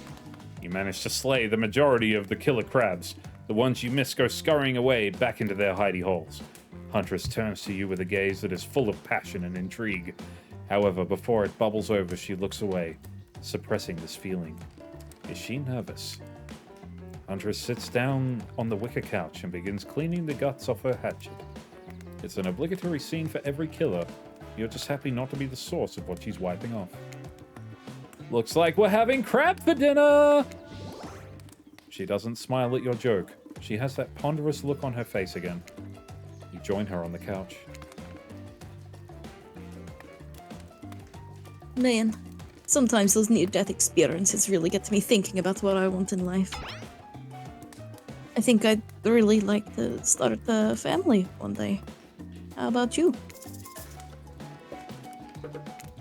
Of course! I love kids! Would love to be a parent one day. Huntress smiles. I loved my dear mother so much. I can't wait to have that sort of special relationship with my daughter one day. Teach her everything I know. And I won't be killed by some horrible elk. What were you like as a kid? You try to imagine this giantess as a meek child in a puffer coat wandering about the forest. Huntress chuckles, her laugh quite cute and soft. I was so innocent. We hunted to survive, then went back to the cottage and mother would tell me stories and we'd drink tea and imagine a life far away from the woods. Somewhere like this. I suppose I finally achieved what she always wanted from me, but since coming here something feels off. It's beautiful and warm and everyone is so attractive, like thirst traps galore. But don't you get the feeling that something is coming for us? Oh no, she's onto you. But onto you about what? Swirling memories rush through your head. Nightmares, visions of a dark cloud. Claudette and Dwight's vacant stares that belie some sort of hypnosis. Quick, validate her theory or try and push it off. I think you're onto something. What do you know? How long have you all been here? Do you remember anything at all about why I mean by be here? I've been having these weird thoughts lately. Like, is any of this for real or not? On God. On God. I think we're all serving some greater purpose here. Huntress reveals a strange object she stole from near the stage where the trickster performs. It has some strange symbol on it. See ya! You're gonna be recompleted. Truthfully, it doesn't seem that strange to you. It's just a glass bottle. However, the label is interesting. She hands it over to you, but before she can explain her theory, Claudette and Dwight burst in on you and interrupt. We have a dramatic announcement. But it needs to happen back at the beach. Ah, Killjoy. You arrive at Why'd the you beach kill Joy, dude? and realize you It's were... not on the itinerary. Fuck your Gotta stick to schedule. No. Killing Joy is after the campfire. After. You arrive at the beach and realize you were set up. There was no big announcement after all. What we have here is your good old-fashioned rivalry. It's true. Exactly like the voice that we cannot hear and certainly aren't referencing says. We were forced to interrupt your lovely date by another killer. They are here and ready to make you an offer of love you won't be able to deny. Trapper emerges from the Sure. water. Is he in slow motion? He's pure thirst. He's Paul Newman on horseback. He's Denzel on the cover of GQ. Manliness brought to life. Also, he was holding his breath under there this whole time waiting for his cue. That's a commitment to the bit if I ever seen it. Heard you spent the day in a quaint cottage. That's cute. How about a quaint mansion? Or better yet, how about one of each continent? Yeah, I'm including Antarctica. I'm really, really rich. Think of how cozy we can get there in a snowy 10-bedroom chateau. One of those pools that is half indoor, half outdoor, but nice and warm throughout. That way, you can kill a mama polar bear from the outside while watching her cubs cry over her body from the inside. Wow, Trapper is a real deal. And by real, I do mean really, and by deal, I mean evil.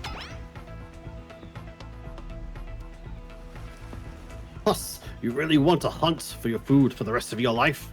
With me, you get it both ways. Savagery and someone to clean up after you. Sounds nice, huh? That life isn't for me, bro. Oh my god, it's Leon Kennedy. Reveal. No He's thanks, escaped from bro. IP Island. No, thanks, bro. Where's everyone going? Bingo? Bingo. Women. What? He didn't even say that. I don't think he says that, does he? He says it in the original when Ada walks off the boat. Oh, Right. is that where that's Jesus. from? Holy shit. Huh. I'm very impressed you can speak with implied quotation marks. Very cool. This guy's a total douche nozzle. Try hard much? He's like the turn of the century Pacific Northwest version of a Wall Street bro. Trust me, it tracks. Patrick Bateman with a huge chip on his shoulder. You wouldn't go with him if he were brain dishing a cleaver at you. Oh shit, he is! Give in to anger? What?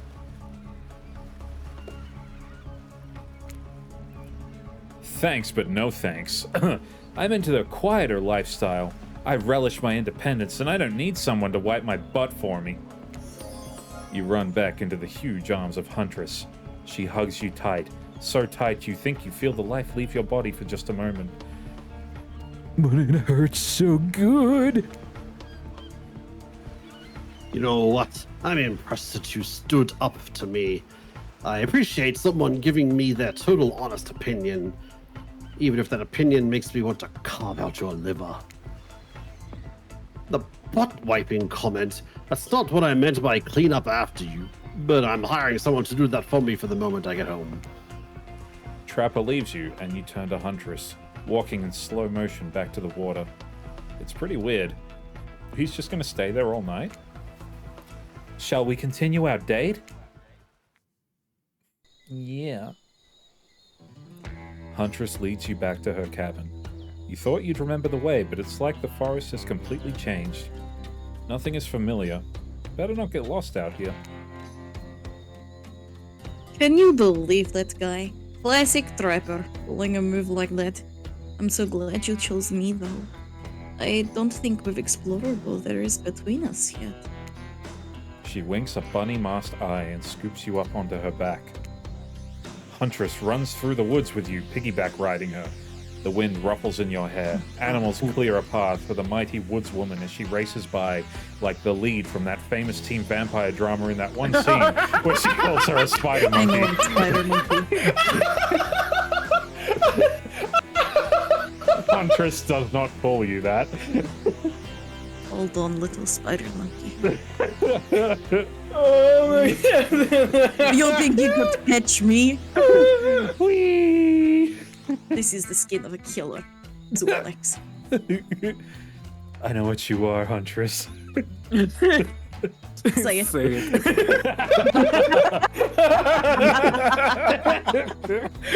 Oh my god. I can't believe they actually just referenced Twilight. That's so fucking funny. Oh, that's so funny. That's Oh. the So first based. thing I thought of. Which is really Yeah. good. Eventually, she gently lowers you to the ground, and you take in your surroundings. A wooded clearing in the forest. Huntress prances about like a deer in a meadow. I like to come here sometimes to clear my head and pick up a few cute woodland creatures. Foxes are my favorite to slaughter. I think they're so cute and sly, but I see right through them. They're just assholes. Great with hot sauce. Huntress hears rustling and darts off to find its source, crouching down low like an animal. Now you're alone in the middle of the forest. Which way did you come from again? No idea. Your sense of direction is all off. A mellifluous voice floats through the air, landing upon your ears like syrup honey. Come find me. Yep, ready. Repeat the instructions. Oh, Jesus. Perfect. Perfect. Perfect. Cool. Not bad. Jesus. Jeez, that gets fast. Tag! You bop Huntress on the shoulder when you find her. She high-fives you. You trying to date this young lady or just bro down all day? You're so good at hiding. I'm having a real blast. Thanks. They say it takes 10,000 hours of practice to get good at something. Hey, they do say that. Oh my god, But I'm gonna it's go fun, watch huh? what 10,000 hours of Huntress looks like. As you should. Link to my only gags. Link to only That was fun. Only fun. I keep trying just to relax and have a good time, but that's really hard for me. Anytime I let my guard down, something terrible happens. Oh, Do it, suplex. Like what? sometimes I find young girls in the woods, little perfect angels that need my protection. But if I turn my back for a moment, they wind up dying. That got dark. You feel like Huntress wouldn't admit this to just anyone. Oh look, Claudette and Dwight are back. Okay, we swear we're here for a good reason this time. Yeah, no one is manipulating us this time. It's time for dinner. Come get some grub. Rub, rub, rub, rub. What a fun day you've been having. I can see it written all over your face. You're shining. And that's not just the remaining anxious sweat from spending an afternoon courting a psycho killer. No, you're really feeling this whole romantic experience. Don't worry, I'll keep your dirty little secrets. But enough gentle ribbing. It's time to get back to business. All the appetizing singles have arrived for dinner, including Trickster. Wraith is here too. We're not going to do the gag where we cram them all on screen at the same time again, so just believe me, they're all here, and they're just as sexy and demented as you remember them. With your love on the line, everyone is being very careful not to offend you by saying the wrong thing. Congrats, by the way, on getting this far. I'm as surprised as you are that these four are falling for you. No, not because of your personality, but because you just met them yesterday. However, since Wraith seems like the biggest long shot to end up holding onto your heart, he just throws caution to the wind and speaks up. It's a pretty small consolation prize for being the least loved killer on Murderer's Island, but hey, letting them have this one moment in the spotlight is the least we can do. And heaven knows they won't do any better than that.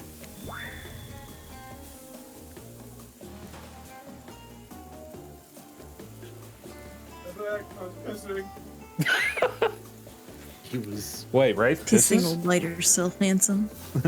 That's pretty Yeah. cool.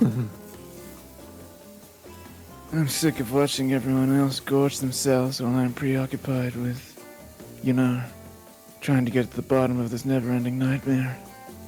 So tonight, none of that. I'm not really hungry anyway. So I say we just do a simple salad or something. The green kind, not the mayo kind. Mayo is gross. I'm fine with just lettuce. It doesn't have to be fancy. Not iceberg, though. It has no nutritional value. Letting Wraith choose was a mistake. That's on all of us. Dinner will be served shortly, but certain power brokers would like to know about your day. Would you like to share your day with the rest of the group? You've had an interesting day, that's for sure. But how will you describe it to others? Say too much or too little, and it could affect your standing with the group. Okay, but don't just sit there and say nothing. Nothing is not an option. Today was nuts. We went to Huntress's secret cabin and killer crabs attacked us. It's true. I'll fall asleep tonight to the delicious sounds of crunching crustaceans. That would never have happened on my yacht. Not on my yacht. Grind them up. Much more satisfying way to kill crabs. At least those kind of crabs. I have a little comb for the other kind. Oh, no. Really, dude? Wow, they really made me say that line. Time to quote that out of context later on. Dwight and Claudette bring out dinner. Everyone eats in silence. No one trusts anyone now, and they're all very tired. Oh wait, no, sorry. It's a dreary supernatural horror thriller set in Antarctica, not a charming parody dating sim set in an undisclosed tropical paradise. Bony appetite. Bony appetite. Don't you mean Bon? No, almost everything we serve has a lot of bones in it, even the vegetables. Impossible to avoid on this island. Everyone eats without speaking. Tensions are rising, both of the sexual and deadly variety. When everyone finishes, Dwight and Claudette come back to clean up the table. They linger around as you pick up your plate, take your napkin, and dust the crumbs off the table. What would you like to say to the servants?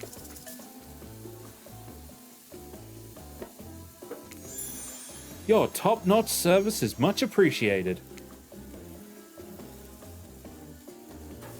Everyone, if you would please be so kind as to follow us to the fire pit, we'd greatly appreciate it. We've been told something big is gonna happen. Something that would change everything.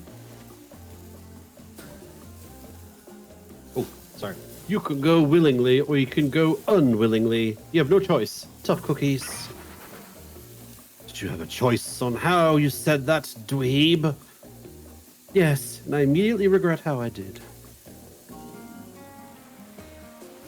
Good. Something needs to change around here. Fire's rebirth. Fire illuminates the soul.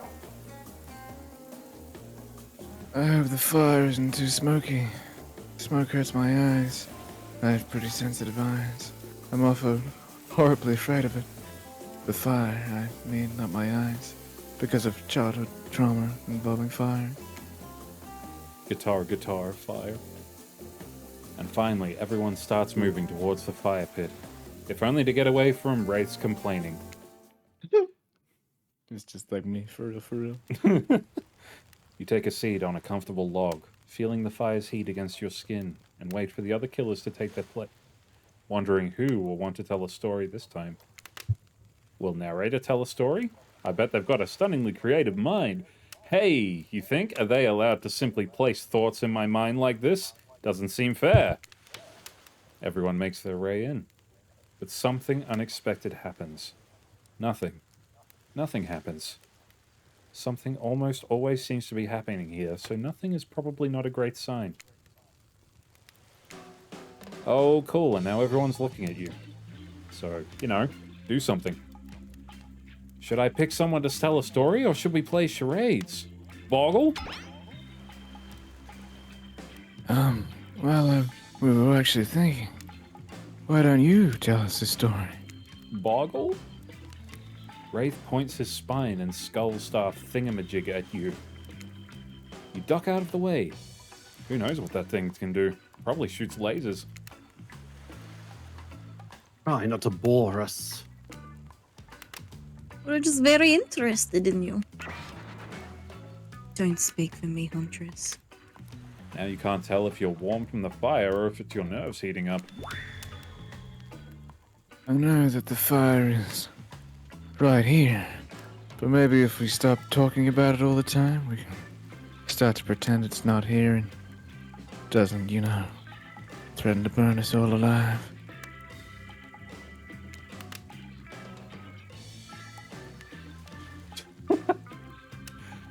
He's not supposed to hear me.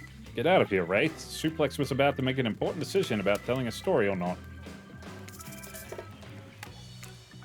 Sure, I'm game to tell a story.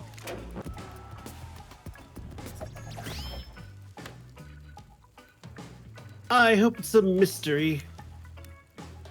Okay. So what type of a story do you want to tell?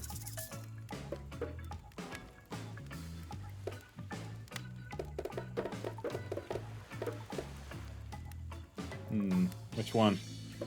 She gonna choose. Adventure. Adventure. Alright, you like your Dwayne "The Rock" Johnson movies? How about some adventure? Which one? They're all the same. Now we're talking. It's not my favorite, but I respect your choice and will nod politely. Oh, You I don't hear have it. to say that, right? Just nod politely. Okay, ready? Here goes. I really like to go fishing.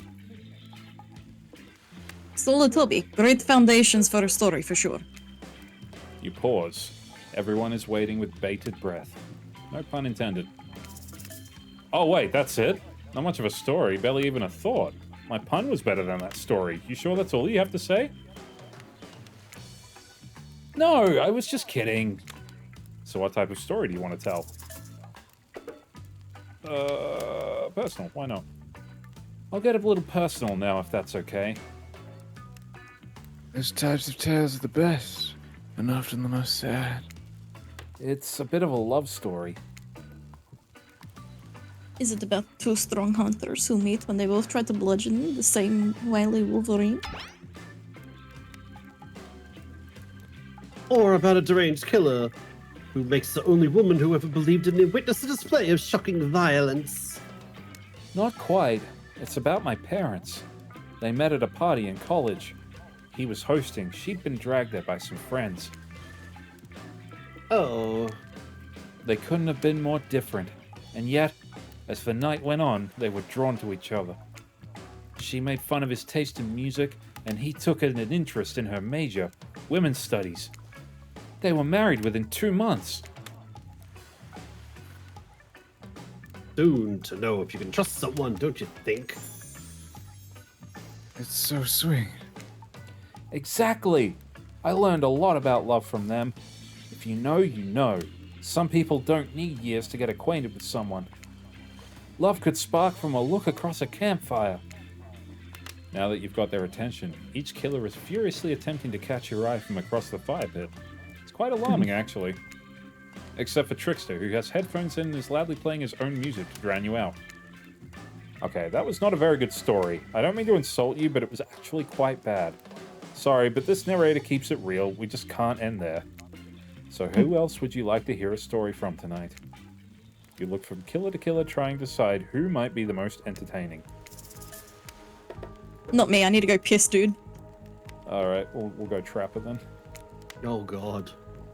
Trapper surprises everyone by immediately stepping up and unironically taking an orator's posture. There was a young man who loved his young wife. The child they had gave the lovebirds a happy life.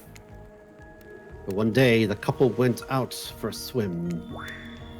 Mother didn't return. The boy only had him. Some say the currents took her away. Yet others said different. Pointed the husband's way.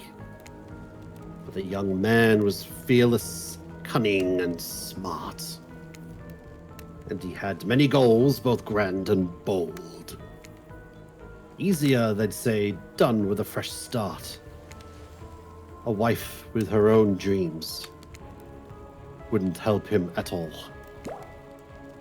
Lucky for him, hers drowned in the streams. Neighbors only whispered, though, of a crime so great. Blah, blah, blah, blah, blah, blah. But no one ever accused him, lest they meet the same fate. That was different. How do you react to this performance? Hurrah! You stand and clap loudly. Trickster takes out an air horn and blasts it. Quiet! Trapper is disgusted by your display of joy. Poetry is meant to be perceived internally, not enjoyed. Anyone else exhausted trying to keep up with what makes these killers happy? Oh, it was story time. A lot of people like to take pot shots at sequels, but I think every good story deserves a follow-up.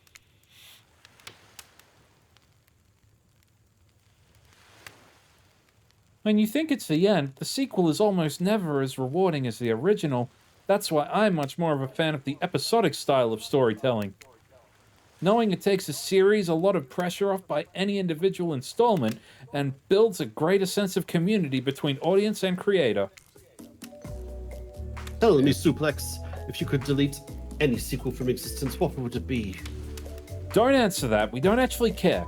We're just here to make sure that we seamlessly move on to the next segment of the evening. God forbid my small talk get in the way of a romantic Twilight moment. Dwight, I'm gonna need you to shut the fuck up. You know what? We need to get back to that thing we do whenever we're not on screen. Okay, you have fun tonight and try not to wink wink end up dead. Why did you say those words wink wink out loud, and what kind of double entendre are you getting at with the end up dead thing? Dwight is physically incapable of winking, not since the accident. And you do know that all of these people are despicable criminals with double-digit kill counts, right? Well, except for Spirit, she really doesn't belong here. She's strictly a victim, not a perpetrator. No wonder she's pissed. Did I hear somebody trash-talking Spirit? Deal me in. What you say we take this talk to the hot tub so I can soak this bod while I roast that ghost with some killer hot takes? Please, enough talk of burns. Things that are lit or getting blazed. It's enough that these activities have to be set next to literal fire. Must I be surrounded by figurative flames as well? What if we turned and ran away as far away from this place as we could? Just you and me.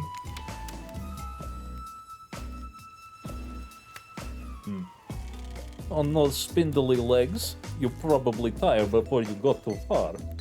If it's running away to someplace more secluded Suplex is after, they should obviously join me. Have you seen these legs? Pure power. Not that my walk speed really reflects my giant stature, but that's because I choose to move slowly for stealthy reasons. It's my own choice and completely logical. It's funny, because she's 110 movement speed, whereas most killers are 115. I really like the in-jokes to have Yeah, it's funny because I think Trapper mentioned that his mere presence is intimidating. That's a shout out to one of his perks, overwhelming presence. It's so good. Oh, dang it. I can't do a spirit voice. Why is everyone so obsessed with comparing themselves to each other and creating drama? I'm so over all that. I got you, homie. Hell yeah. I'm just sitting down. I was like, okay. Oh, good. Don't you get it? Society wants to trick you into fighting with each other so that corporations can swoop in and sell your fake solutions to your fabricated problems. I'll be sitting in the shade and drinking something locally sourced while thumbing through a public domain novella printed on recycled paper because I refuse to play their game anymore. Like she's actively trying to be as appealing as possible. Does it really turn anyone else on, or is it just me? Despite Trapper's insatiable appetite, it seems his attention, along with the attention of everyone else, is still on you. For the moment. If you could, I don't know, just pick one of us maybe, we could all move on with our lives. Or, you know, some special projects we might have going. You heard him. Who will it be? Who will you head off with for an evening activity? I'm just saying, you may not get a ton of chances to date around like this before your time on Murderer's Island comes to a close. And no, I'm not satisfied with that name either, but this streaming reality TV dating show boom happening is pretty much all that wasn't taken. Which killer will you pick? And yes, we're back to excluding Trickster because, ugh, that guy. That's true. I'll go with Spirit. No, Spirit! You fucking weird. I'm trying to, like, balance everyone out. Shut up. Oh, he's gone there. He's such a weeb. Alright. Oh, It's okay, I'll say it. You know what? I'm gonna commit to the bit. Fuck you. You mean your true nature? Yeah, sure. Yeah. Good job, buddy. Yeah. Whatever. Sorry, that was rude of me. I despise phone-ins. So I should be honest with you. You make for interesting company. And I love the idea of winning over these other killers at all costs. But I hate the game and the prize, but I had a long day. Loading, subverting expectations, grinding my teeth as I imagine sweet revenge. It takes a lot out of me. So don't stop bringing your A game, alright? It might seem like I hate everything. And getting to really know who I am is an impossible task not worth trying, but too bad. You won't know unless you search deep inside yourself and bring everything you've got. I'll just say the right thing at the right time and melt my cold heart in an instant. I don't know the rules here any better than you do. See you at the bar, I guess. What? You arrive at the bar to find Dwight and Claudette both holding cocktail shakers surrounded by a bevy of bottles for assorted boozes.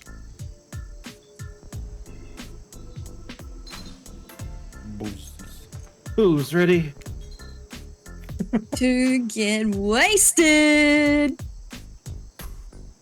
Well, I don't drink, so not me. You really don't drink? Ever? Is that a, like, because it will just fall out a hole in your stomach thing, or... I don't drink alcohol because alcohol is poison of the body and the mind. And I don't need to act like a fool to have a good time. Then why did you choose a mixology lesson as your romantic nighttime activity? Everyone knows this kind of date is just an excuse to get loaded up on booze and make terrible decisions. It's true, not a single person has ever learned anything at one of these things. Dwight, no, that's not true. You learned how to tie a cherry knot at the stem using only your tongue. Whoa, whoa, whoa. Who ordered the soda with a splash of my private business? Because that's off menu. Well, I know what I'm drinking to forget tonight. Mixology is a real thing, and it doesn't require alcohol to be interesting. I'll have you all know that I worked at a restaurant before I was violently executed. By your father. On whom you will have your bloody vengeance. Right, right. Well, so be it. How about you, Suplex? Do you drink? I've got the impression that tonight will be a night I want to remember perfectly, so I'm gonna pass on the alcoholic drinks. Here, here. Alcohol is a false escape. Besides, it's not like sober people can't have fun. You watch as Spirit picks up a blunt cherry and roughly stabs a little plastic sword through it. Cherry juice splatters everywhere, and its little fruity gluts flop out into Spirit's lap. Oopsie. One of the upsides to wearing blue. It hardly shows stains. No take-backsies. So, lovebirds, what drink shall we make? Except that one. Too bad. And that one. How about a dark and stormy drink for my dark and stormy date? Okay, that one is cute. The Oh, smooth, man. Please allow us to demonstrate how a dark and stormy is made. First, rum, or in this case, rum extract, and a bit of apple juice is poured over ice. Yeah, that sounds pretty good. And then fresh ginger beer is added in. Garnish with a lime wheel. And drink the end. Do you think you're up to the challenge of replicating this recipe, Suplex? Replicating rum substitute and ginger beer over ice? Don't forget the lime wheel. Rum substitute and ginger beer over ice with a lime wheel. I'm not sure I appreciate your tone, but yes, you got it. You're a natural. A sassy natural. You and Dwight have no in common then. Don't you dare! Spirit seems to be in a lovely mood as she sips her dark and stormy. She's not even rolling her eyes at your petty behavior. On cue, a literal dark storm begins to make its way in from the ocean. You taste your own dark and stormy as you watch the clouds approach. It's quite refreshing. Isn't this fun? Honestly, it's the most drama-free fun I've had since I got here. And since you picked a simple but delicious drink, we've got plenty of time left to relax. Wanna make out a little? Jesus. Forward. You breathe in a sip of your drink and immediately begin coughing. Before you can get a yes out, lightning strikes a palm tree on the beach and it immediately starts fire. The activity ends abruptly as Claudette and Dwight usher the two of you away from the bar. Killjoys. The gang's all together again on the volleyball court. Seems like only yesterday you were sitting on the sidelines watching everyone get sweaty. That's because it was? Oi, feels like I've been here longer than it actually was. It's so late that the sun's already beginning to rise. Better get this over with quickly so that you can get some beauty rest. I do not recommend the eternal damnation of perpetual narratordom. Good thing you've really used your time well since then. Really getting to know the gang. The brain, the mogul, the basket case, the psychotic bunny girl. You know, the 4 types of people. Anyway, everyone is gathered on the volleyball court for a new type of game. Pitch your dream date and see who Suplex chooses. Who's ready for a round robin? How round are we talking? No, not to eat, Huntress. Each killer gets 2 minutes to tell you about the dream date they have planned for you tomorrow. In no particular order, which is a weird thing to mention, right? Almost like the order does matter.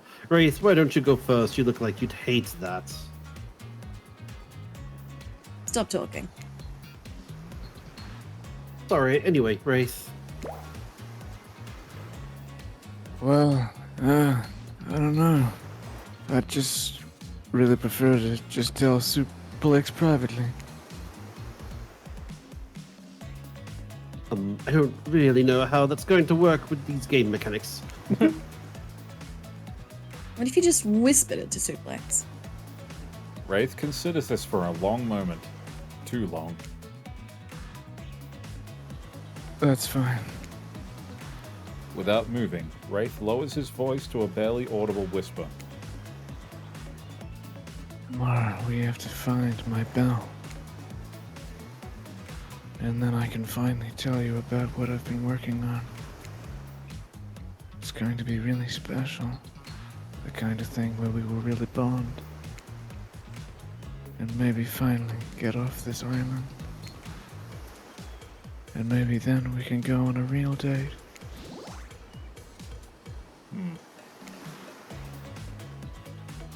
You done? Is that it? Wraith nods, proud. Hit us, spirits. Figuratively. Damn it, Dwight, you gotta watch your words with these people. Tomorrow, you'll spit in the face of God, die, and be born reborn. Anew. That's it. If you're not intrigued by that, I don't want you. Go draw crayon art with Trapper or dig up whatever mysteries with Wraith. I don't know what those guys do all day. Do you want to at least specify which god you'll be spitting in the face of? All of them. Oh, Jesus. Okay then, so hydrate tonight if you intend to hang with spirits.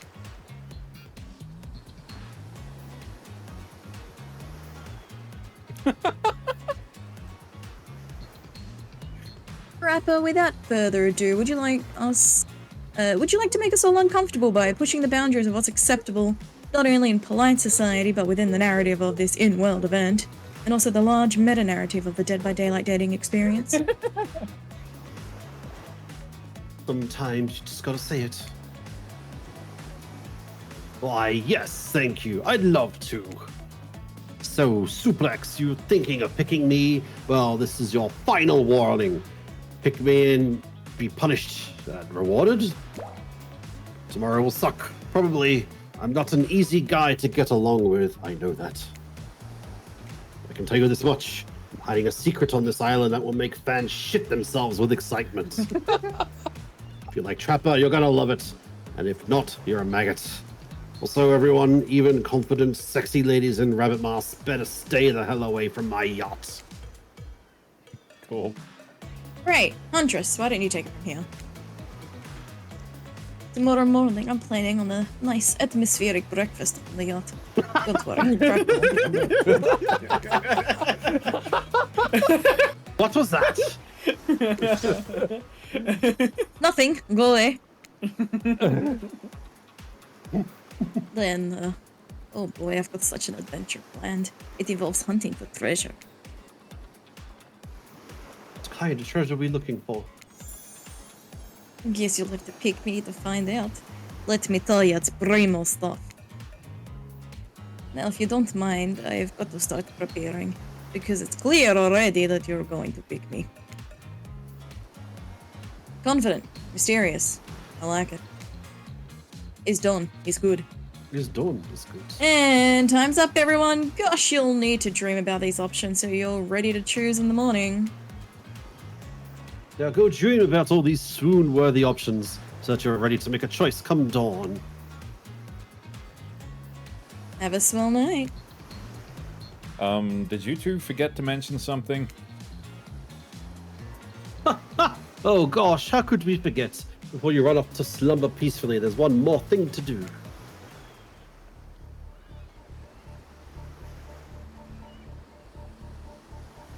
Sorry, I'm just battling a really hard fish on Stardew Valley right now. I'll be 1 second. Yes, understandable. Okay. Not reality survival dating competition parody would be complete without singling out one of your contestants who is already teetering on the edge of a psychological break. It's giving them a little push. Hold up, this has been a survival dating competition parody this entire time, and I'm just now finding out about it? Come on, the signs were there, you just didn't read them. Welcome to Murder Island. Or murderer. It's now time to eliminate one of the killers. Oof, it's like butchering, but hurts even worse. You can't kill a killer, but can you break their heart? Do you dare to even try? You mean... That's right. Tomorrow, one of these sexy slices will not be eligible to take you on a date. Who's this gonna be? But why?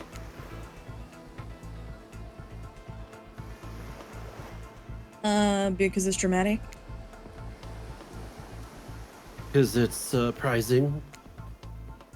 Because it's a classic reversal of fate. And it will hurt someone's feelings. Someone dangerous. What's it gonna be, champ? What's your thought process here? Trapper seems like he might throttle you in your sleep if you eliminate him. That being said, at least you'd see him coming. Spirit could be anywhere. She floats, and I hear she can disappear. Hard to track. Eek, if you can get rid of Wraith, he might cry.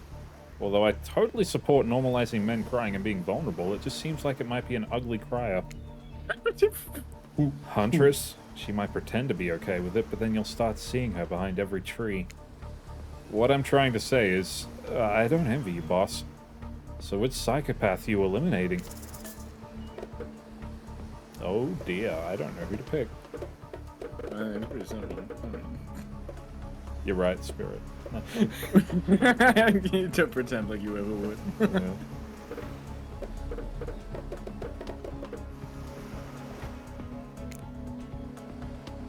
This was very simple. Trapper, you scared the living shit out of me. You are eliminated.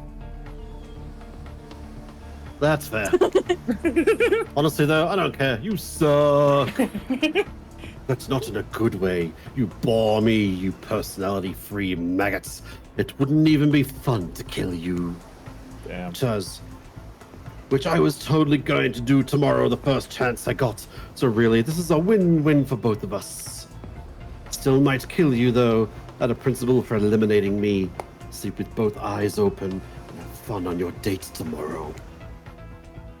Now that you've broken the heart of someone heartless, you should go get some shut-eye. And don't worry too much about the broken heart you've left behind. Because of course, they'll be receiving a consolation prize. They may not get to go home with suplex when this is all over, but they'll never sleep alone again. That's right. We're sending our limited player home with...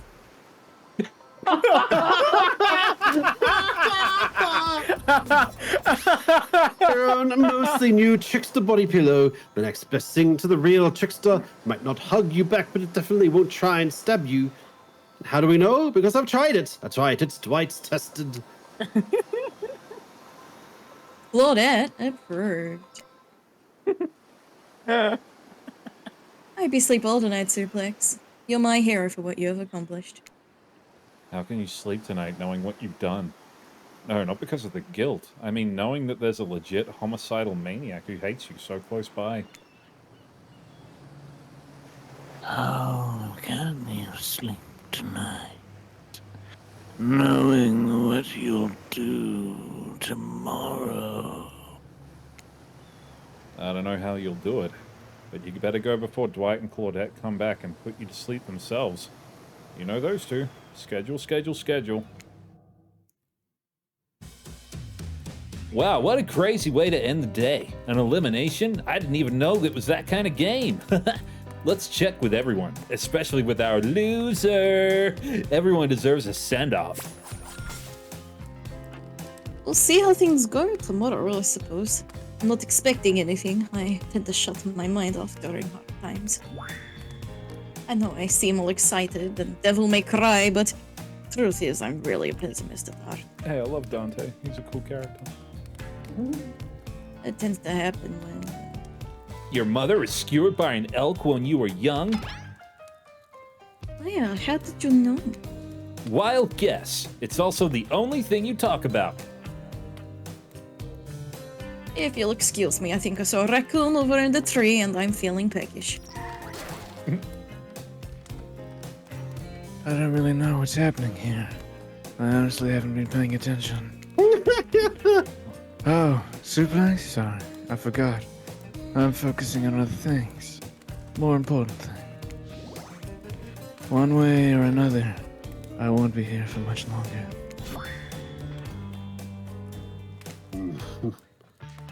I don't handle rejection well. At least I don't think I do. No one has ever been dumb enough to reject me before.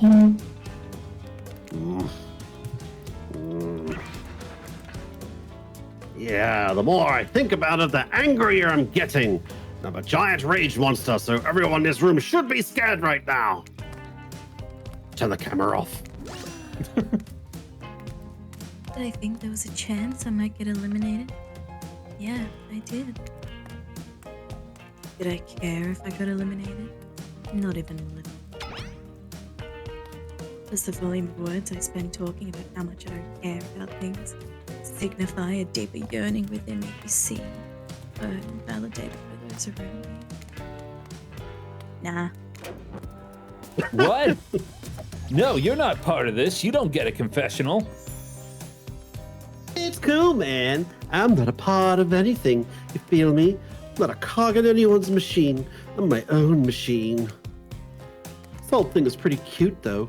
Charmingly low budget, old school marketing vibes. I'm not gonna lie, kinda wish I wasn't so busy right now. I'd definitely be down with a reality show style dating competition with survival elements.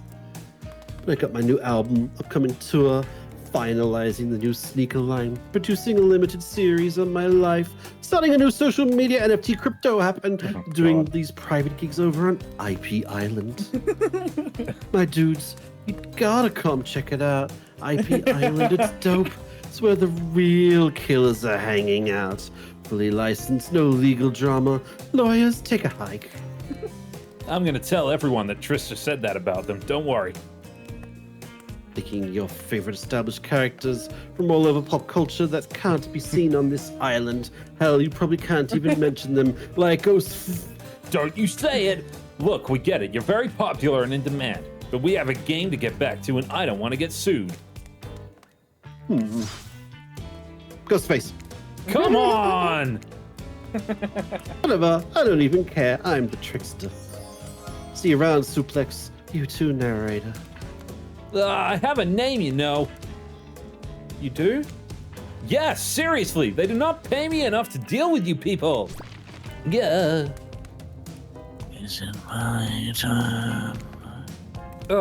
What? No, it's not your turn. You're sentient water. How are you even sitting in that chair? It's a chair. It's the thing you're getting all wet. Now it's gonna smell like mildew. Okay. Rude. Fine, let's just get this over with. It's your turn, Ocean. Do your check-in. Again? I was just looking for the bathroom. Bathroom? Are you serious? It's down the hall to the left. It's okay. Never mind. Never mind. What does that mean? No, not you two. This wasn't meant to be a confessional time for literally every character in this game. It's okay, we don't have to confess anything. We've just been working our asses off for 2 days straight and wanted to sit down somewhere. This chair's wet. Yeah, I think the Ocean just peed on it. How's that? You know what? I don't care. You two are looking pretty pleased with yourselves. I've got something to confess. Oh, great. What's it gonna be? You ate glue in the second grade? You cheated on an algebra test once? Watching Trapper get eliminated was the first time in this unending spiral staircase of pain that is my life that I felt even a modicum of joy. Every minute that I'm alive is a nightmare. This place, this sun, these sweet sugary drinks. It sounds fun for a long weekend, but for an eternity. The unrelenting rhythm of crashing waves and wailing seagulls. It's like a crescendoing song of evil that makes me question the very foundation of this universe. Why am I here? Why are any of us here? What kind of sentient being would do this? Please, erase me from this existence. Make it so I was never born. Pull the plug on this experiment and let my soul be free. And please, please get me out of this polo shirt.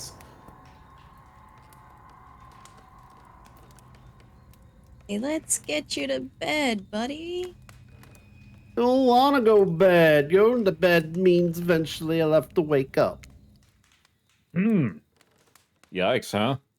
That was a weird way to end. Oh well, what are you gonna do? You let the camera roll long enough, someone's bound to say something crazy. Anyway, seems like everyone's had their shot to annoy me tonight. So hit the hay and get some rest. Tomorrow's gonna be a doozy. He said dirty. Call it doozy. Dude. Soft sunlight warms your skin, nudging you awake. Also, you're using a killer crab as a pillow, which is sort of okay with. You pull on your beach attire and splash water on your face. Dwight and Claudette approach. Is that look on their faces excitement? Terror? You notice your stomach flutters with butterflies. Someone's in love. Or you've been infected with zombie butterflies in your sleep. It has happened here before, but it's probably the love thing. It's time. Claudette gestures over to the beach where the killers all stand flanked by tiki torches. It's a scene very reminiscent of a TV show you used to hate watch with your ex. Suddenly the message is clear. You're going to declare your affections for a killer in front of several other killers. Hey, isn't Trickster supposed to be here? We paid him good money to make some half-assed cameos in this show. I'm gonna chew his agent out. Before they walk you over for your big moment. Oh no. Don't think we haven't noticed how kind you've been to us, Suplex. Can't be easy, being thrown onto a mysterious island for seemingly no real reason. Surrounded by terrifying killers trying to manage your most primal impulses. Murder and making out. And you've kept a cool head and treated us, your friendly island hosts, with dignity and respect. So don't tell anyone we told you this, but Claudette and look around conspiratorially. A little hint for you going forward. Don't try to go all the way with a killer who isn't into you. relationships are two-way streets, and if you don't have a green light in the other direction, you might end up in the friend zone. The friend zone? That doesn't sound so bad. What do you think you are, exactly? Dead by Daylight doesn't do friends. There are killers and there are survivors, and I'm afraid we can't say more. Okay, so who's into me? Claudette and Dwight look around conspiratorially again. Well... I've seen the sparks. sparks? Oh, go on, sorry. It's alright, I went, I've seen the sparks I've fly seen between the you sparks. and I just... Saw the sign. It opened up my eyes.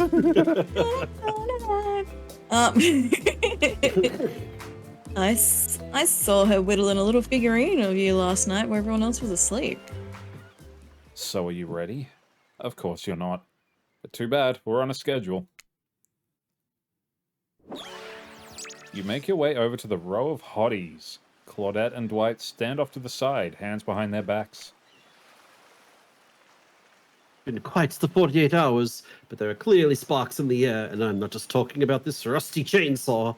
I do recommend staying away from those sparks. They're hillbilly and dating soon. Sad. Sage. It's time for our newcomer to confess their love. Oh, wait, I have to do a drum roll for this. No, you don't. But who cares? Suplex, who do you want to choose for your solo date? Can we at least do the flower thing? Right, I thought we agreed to keep that between us. Oh, not that flower thing. Thing where the suitor gets a flower as a symbol of the contestant's love and affection. Oh, right. I suppose. That's such a cliche at this point. Well, that's good, because I tried to pick a rose, but I got an ouchie, so I settled for these. Squiggly's like, ha ha ha, Joel. vagina joke. Well, Whoa. Should he write, though? actually, I think it was a reference to one of Claudette's perks, which was botany knowledge. Nah, which has shut up. an It's a icon vagina of a joke. flower. Fuck you. No, it's a Beautiful. vagina joke. No, it's clearly a botany knowledge joke. Come Fuck on. off. Shut up. Go read some Shut up, patch Sean. notes, nerd. You're gonna get tunneled up by a trapper, you bitch. Nah, I'll be fine. Trust. You get tunneled out at 5 by trapper. You don't even know what that means because you suck. Shut up!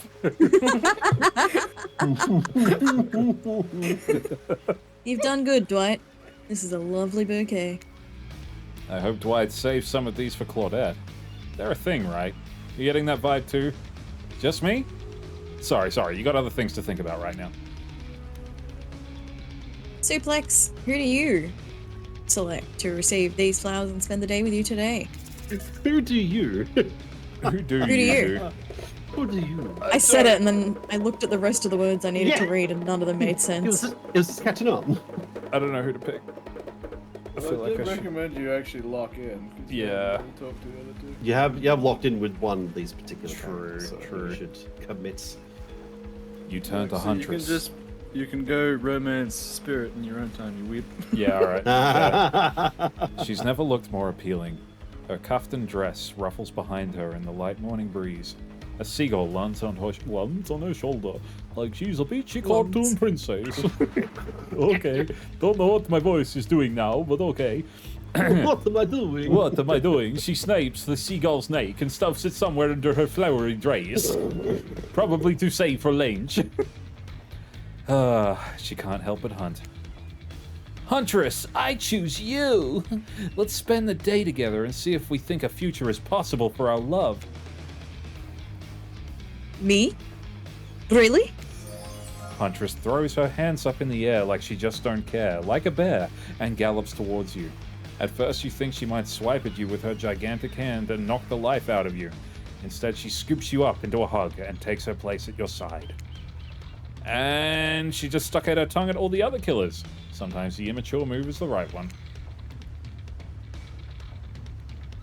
It's sure to be a fun day. We'll just be here, not getting to really participate, even though survivors matter too. While you go off and have a grand old time.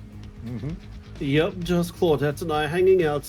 No one competing for our love. Wondering what we did in a past life to end up embroiled in this unrelenting misery. Let's go, have a blast. Just go fuck already. Huntress eagerly leads you to the yacht to begin your romantic day together. You have to admit, warm, salty air on your skin, the sound of crashing waves. This is a pretty perfect morning. Just you and Huntress. Oh no. Hey, cutie. Ocean's here too. Did you know that I'm teeming with flesh-eating bacteria and dead bodies? That pesky ocean always killing the vibe. You turn to Huntress. You sure you're okay here on the ocean? I know you don't like to be out in the open. Something about being here with you makes me feel safe. You both sit down at a beautifully set table on the deck of the boat. A wide spread of mouth-watering breakfast goodies are arranged in front of you. Can we get you anything? You look a bit green. I get extremely seasick. And Trickster replaced all the island's Dramamine with party drugs, so... Wait, how did they get here? Weren't they just on the beach consoling the rejected killers? Are there more than 2 of them? You motion one of them over. We'll both take a screwdriver. Hold the apple juice. The orange juice. I can free it. Hold Of the course! juice. Hey, can you play this particular song for us? Set the mood? You hand Dwight with a piece of paper with a song title written on it. Sure, though Adult Trapper has it in his vinyl collection. Soon, the haunting melody of Huntress's mother's lullaby streams through the yacht's expensive stereo system. The boat rocks as though to the rhythm of the song. The eerie, melancholy mood is really quite romantic. Breakfast has never been this intimate. You reach out to touch Huntress's hand, when suddenly a loud bellow scares you. You knock your freshly poured flute of straight vodka onto the pristine deck. It's Trapper! He's screaming at us from the beach. Look how tiny he looks from all the way out there. Huntress squishes his head between her fingers like a child and giggles. Damn you both, the chairs you're sitting on are worth more than your lives! Get back here! He's not wrong. Hey, Claudette, take us out further. Hi, Captain. Can she drive a boat?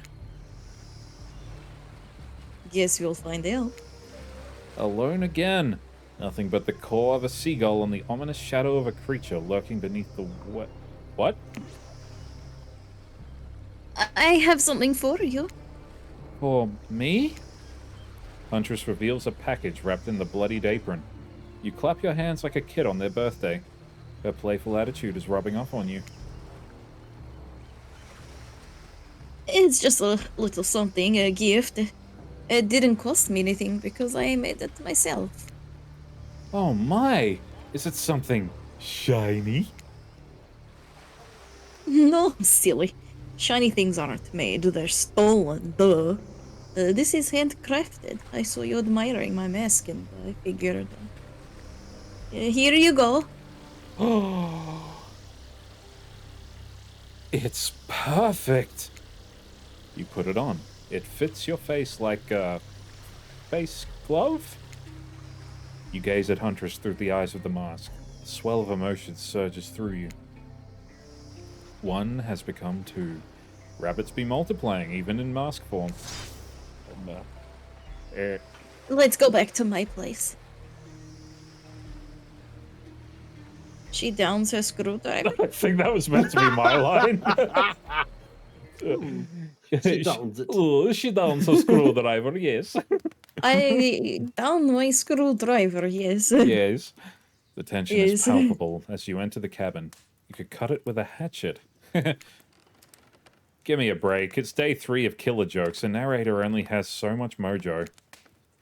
Huntress sits you down at the cluttered table in the kitchen. You notice the bloodstains that have crept into every nook and cranny of the wooden planks. What poor creature died on this table? Did they suffer? What do you care if they suffered? Get back in the ocean, Ocean. Stop backseat omniscient narrating. Stay here. Don't move a muscle. I'll hear it. I can hear any animal's tendons creak as they stretch. It is a gift and a curse. I'll be right back. Alone in the cabin. What to do? What to do?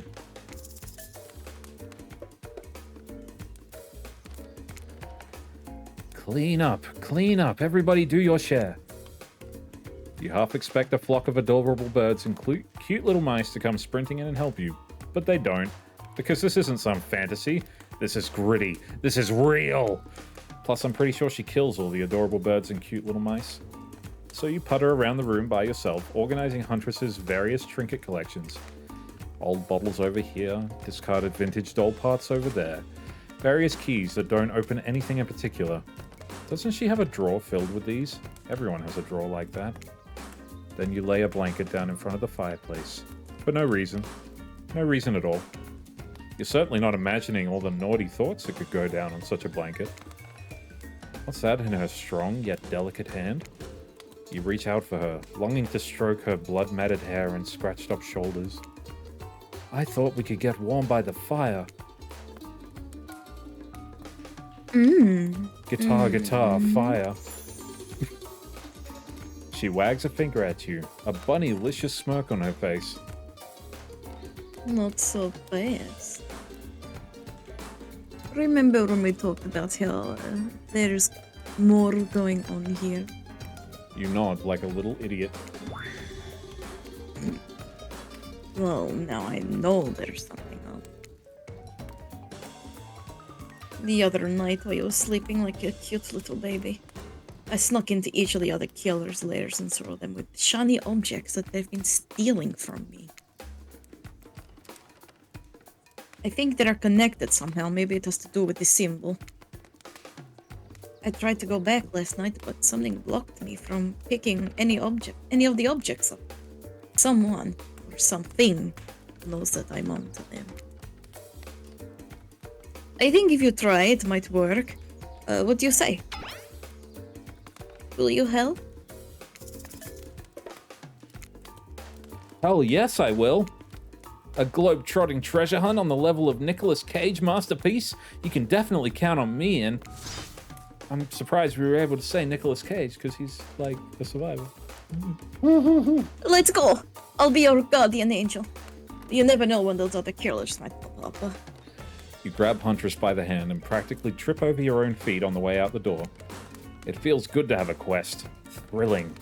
But part of you is wondering how quickly you can get through this and impress Huntress. Soon she'll take you in her yoked arms and you'll swoon.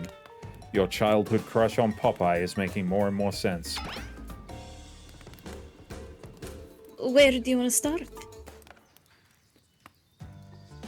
There are 4 killers who have stolen from Huntress. You're not going to let them get away with it. Which one will you investigate? There are 2 ways to get to Trapper's Cage. Cave. Due to the whole, you know, trap-based character theme he's got going on, you can rest assured that either one of those pathways is filled with traps. You turn to Huntress for advice, but she only giggles and shrugs her shoulders. You're on your own, it seems. Guess you're gonna have to wing it. Which will you choose?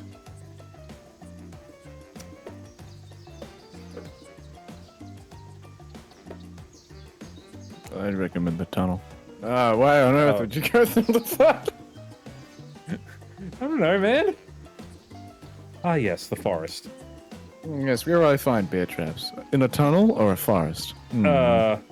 Underground. I mean, come on. Putting yourself in the ground voluntarily, that's just asking to be buried dead, alive, does it matter? The surface is where you belong.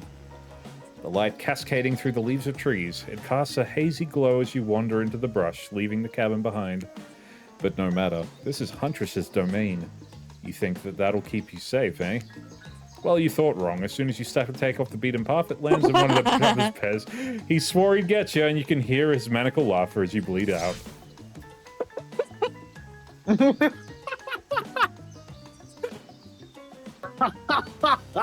You've stepped in one of my bear traps that I swore I'd get you with. I just said that.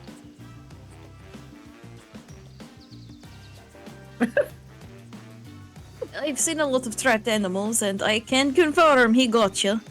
And well, crap, it's fatal. Darn the trapper, not again. Rip. Let's try that again. Yeah.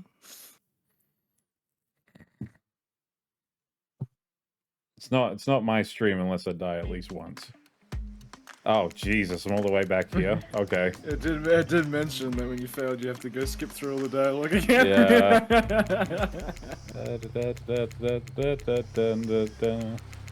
Just make sure to not pick the wrong option and you're quick spamming. I caught my new mask. She downs her screwdriver. I'm not gonna lie, the matching bunny mask is kind of cute. Yeah. Yeah. I think it's very adorbs.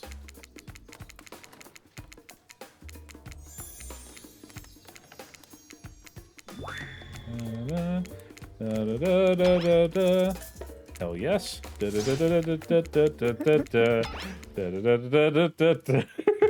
Now, Sean, the trapper killer with bear traps probably didn't put them underground. Ah yes, through the forest. Underground, huh? Sounds secretive. No one can stop you if they can't see you. That said, no one can rescue you if they can't hear you scream. And no one will need to waste time burying you if you're already underground when you die. But you're not gonna die, are you?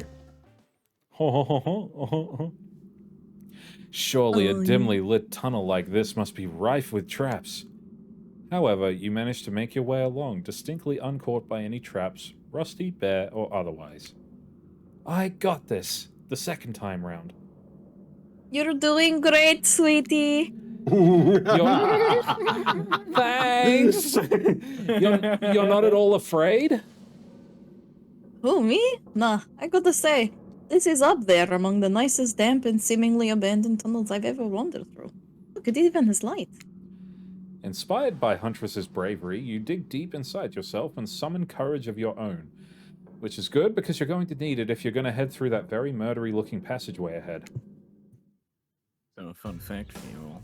In the actual game of Dead by Daylight, Huntress, Spirit, and Trickster actually have their Hooked on You cosmetics available to them in the game. Oh. That's really cool. That's Well, pretty it's really cute. cool, yeah. Yes, you can, and it's funny because Huntress's hooked on you skin actually makes her more buff to match the sprite. That's cool. That's awesome. Excellent. You enter into a humid, shadowy cave. Dripping water echoes all around you. It's definitely not cozy like the cabin you left behind. You wonder, how deep does that pool of shiny water go? Let's get this over with! When your eyes adjust to the darkness, you see Trapper. He leans against the wall of the cave like a detective in an old film noir. I knew you'd come. Trapper, get out of our way or I'll skewer you and serve you for lunch. You're wasting your time. You'll never find what you're looking for. Unless what you're looking for is a minigame. What? A mini game? How unexpected. How playful. How about you play it right now? Find Huntress's lost shiny thing. Peel them eyes. You're on the hunt now. Oh, fuck. I gotta do spacebar. My bad. Oh, shit.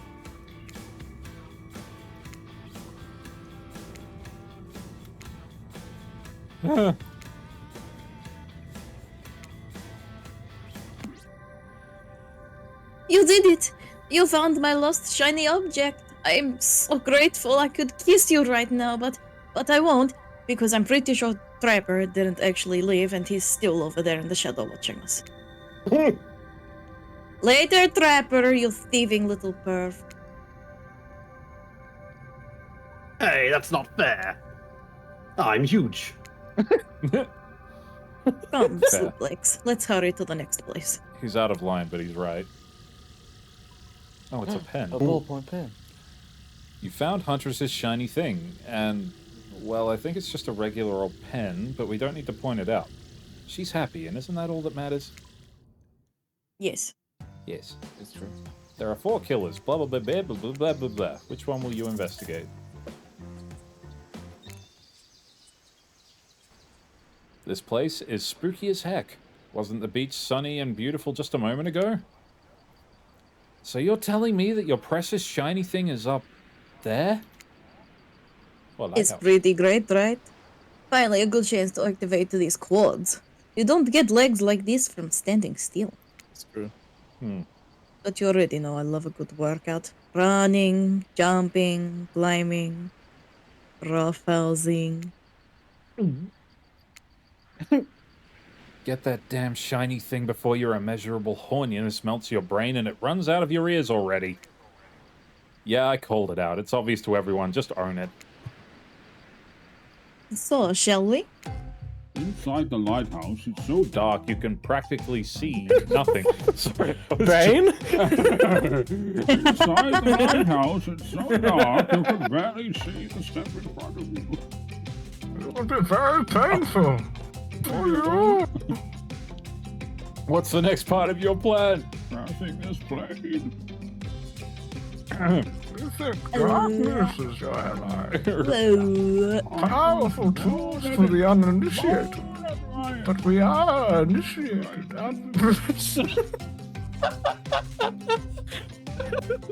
We are initiated, aren't we, Bruce? But that's okay, because you've got about 100 stairs to practice getting the hang of this in the dark. However, something about this gloomy place is really wearing you out and messing with your otherwise happy, horny aura. You can practically feel your mood going down, down, down as you climb up, up, up, higher into the lighthouse, before you finally arrive at the top.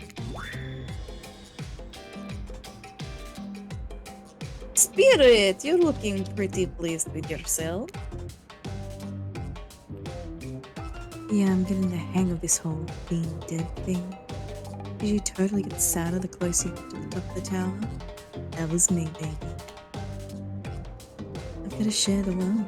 And by wealth, I mean unending despair. You're probably here for one of your precious, shiny things that I've stolen. Good luck finding it. I'll be over here reading if you need me. Let's find this shiny thing. Anything to brighten the mood in here. Well, this is a treasure. This is a treasure hunt, not a treasure, miss. Nice. Nice approach.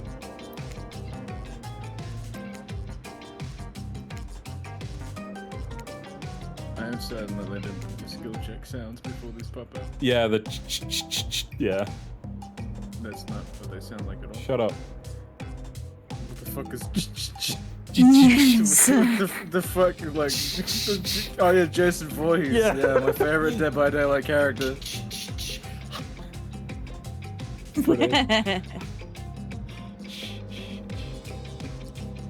I did the line if that's Oh, what I didn't hear you. Sorry. That she did. You're really going a long way to prove your dedication to me. You know I know this, right? Stop. I can see a raccoon lick itself from 200 yards away in pitch darkness. I can definitely see you working the little button for me. What? Ooh. Shiny thing get. You found a bottle opener? Really? This is the fancy item? Whatever, you're a real team player. Hey. No. Stop. Spirit doesn't even look up from her book. I think you'll be fine if you just peace out. Wait, no, don't go. No. It's terrible. Stop. Oh no. Wraith's cosmic dump? Oh, I wonder how big it is. When you arrive at Wraith's oddball hangout zone, you immediately understand why they call it cosmic dump. They being me, obs. As if there are items and elements from all over the universe in this space. Although it's a damn mess. Oh god, I am losing my fucking ability to speak right now. Same, dude. But it's undoubtedly a special place. The very air you breathe makes you feel that you're a part of something much, much larger. I'm going to go hunt us some lunch while you find the object. You'll know it when you see it because it's extremely shiny. Ah, how long have you been standing there? Are we ever really there? I don't have time for your existential crisis today, Wraith. Huntress and I are totally gonna get it on soon. I think. I hope. Look, I need to find the special object you have hidden here. You stole it from Huntress and she knows it. So you're trying to figure this whole thing out too, huh? Come check this out. Bit of a subject change, but sure. It's Wraith we're dealing with after all. Wraith leads you to a telescope, though you can see a far-off island in the distance. Holy smokes, Island. is that? Sorry, I actually have no idea what that is. Would you mind filling me in? It's IP Island. Where all the coolest killers from intellectual properties that were legally obliged not to mention by name hang out and party with Hollywood celebs and Silicon Valley moguls? That's not that's such a good bit. That's not even all. Zoom in. Over there. Oh! Holy shit. Is that Ghostface? I said not to name them! Oh, jeez, now I'm gonna have to clear the rights. You have no idea how much my lawyer charges by the hour. I'm sorry, you just kind of popped up. They'll do that. I'm telling you, something crazy is going on here. I'll have you know, I wasn't trying to steal anything from Huntress. I was just looking for answers. But, also, occasionally losing said answers. Yep, that's right. The thing you're looking for, I can't actually find, so... good luck, I guess. Oh, good, a mini game. Haven't seen one of these before in the past 10 seconds. Mini game. Fun fact of trivia for you, with Ghostface, he's actually an original character because all Behavior did was get the license for the actual mask of Ghostface. Their Ghostface is an original character. Neat. Yeah, there's some trivia for you. You see an old pair of glasses on the ground and quickly grab them. You found it! So shiny. I knew I could count on your Supe legs. And that's saying something, because I literally never learned to count via any traditional system of numbers. Let's get out of here. Hard to believe that these old glasses really mean anything special, but a lady-like Huntress deserves whatever she wants. You spend a moment imagining Huntress with glasses. Will she wear them over her mask or under? Hey, that's not just some junk. Those are my reading glasses. I just subscribed to highlights. See ya. What an edgy guy. You've been to Trapper's dank little hideaway, so no need to go back there. You can check off the Black Lighthouse because you searched it already. As for Wraith's Hangout, that's already covered. Which one will you investigate? I wonder which one I should pick. Hon, mon du baguette. You arrive at Trickster's stage, but there's no one here. Not Trickster, not an audience, not anyone. Nothing eerier than an empty concert venue. Think of all the fringe that once swayed there, the beers that sloshed over red solo cups. Mosh pits, tall guys standing in front of you for the entire show. Lifelong friendships that actually only lasted for one summer. Good times.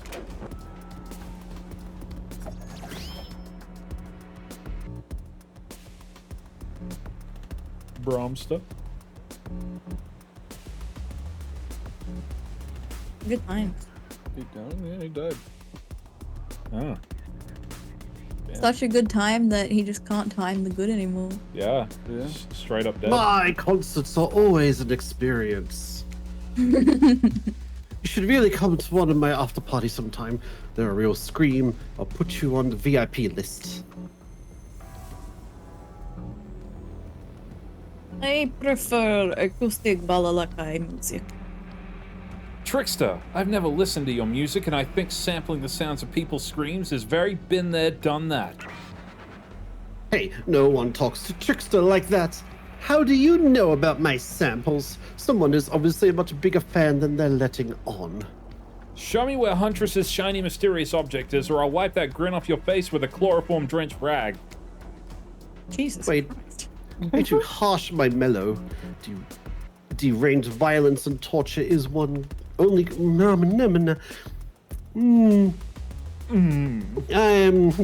My brain is leaking out of my mouth. Give me a moment. All good. Deranged violence and torture is only cool when I do it because it's my commentary on a shallow society and I make it look sexy as hell. Your thingamajig is that away. Trickster backs away from you and resumes practicing an intricate dance routine. Just faces the corner and just stares at it. Back streets back. All right. The way you stood up to that bootleg Backstreet Boy just now was... Wow! If I weren't so strong and stable on my feet, I'd swoon. But it just wouldn't be believable. Find me my shiny thing, champion. Champion. Azeroth needs you. Azeroth needs your Chinese champion. Find me the wounds. Oh.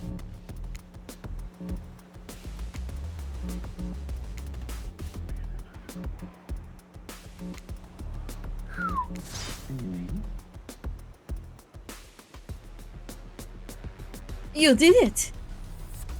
Your ability to find the unfindable is quite uncanny.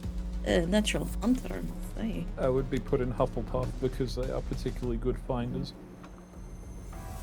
You think I might... Look at this. Hufflepuff. Oh my fucking god. Do you think Look I at this might be fucking able to terrifying find your heart? My heart. I would hope so. It's very important to locate and remove all the internal organs of your prey as soon as you fill them so their meat doesn't spoil. Kyrie? Kyrie's inside me? All of Oh, your what's- internal organs are inside you, yes. Oh, what's this? Well, they You should found be. a gold coin. Oh my God, you can buy a new drink. Whew. That was fun and scary. Good to see the other killers are taking their heartbreak in stride, more or less. And you got a really nice tour of some of the island's lesser-known haunts. Boom, still got it. We make a pretty good team, you and I. What can I say? I appreciate a fine collection. Now that yours is back in order, maybe we can head back inside to appreciate it. And you collect a certain other gift I've been meaning to give you. A special gift? Is it shiny? Oh. God. No. I don't want it. Ah, penis joke. That was. Ew. I suppose if you hold it up enough, I'm gonna be. Yeah, that's me. That's, fuck, I relate to the narrator so much. Holy shit. Ugh. That is so cringy. When you enter the cabin. Squiggly. Come. I love your timing is uncanny. When you enter the cabin, it's dark, barely lit, deep shadows stretching from wall to wall. Somehow it manages to be a little bit terrifying, but also a little romantic. But you barely even notice. You've got other things on your mind. Muscle mummy. You're practically undressing each other as you walk through the door. Minds elsewhere. Neither of you realize that the door was wide open already. Good lord, that is a lot of saliva coming out of her mouth. She's just hungry. Hungry. You were incredible. Every time you found one of the objects, my heart beat faster and faster. Your nimble hands. Is there anything they can't find? The fireplace is good. He's too horny to fucking say words right. The fireplace is crackling, your heart is pounding, the smell of cinnamon is in the air. But wait. Who is that? Huntress quickly pulls her beach cover up back on. Oh. Wait, what? My madre? My darling. An older Russian woman bearing a striking resemblance to Huntress sits warming her hands by the fire. She turns to you, and you are shocked to see that she appears to come from a completely different time in history, wrapped in an old, unfamiliar clothes that are completely out of place here at this beach retreat. Without thinking, you blurt out, "Oh, Blair, who is this?" I don't even know how to pronounce that.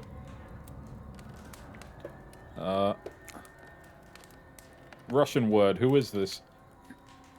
And when did I add Russian word to my vocabulary? This island is really doing things to me. You don't know who I am. What, you expected that my elk wounds would carry over to my ghostly form? The gods have smiled on me and cleaned me up.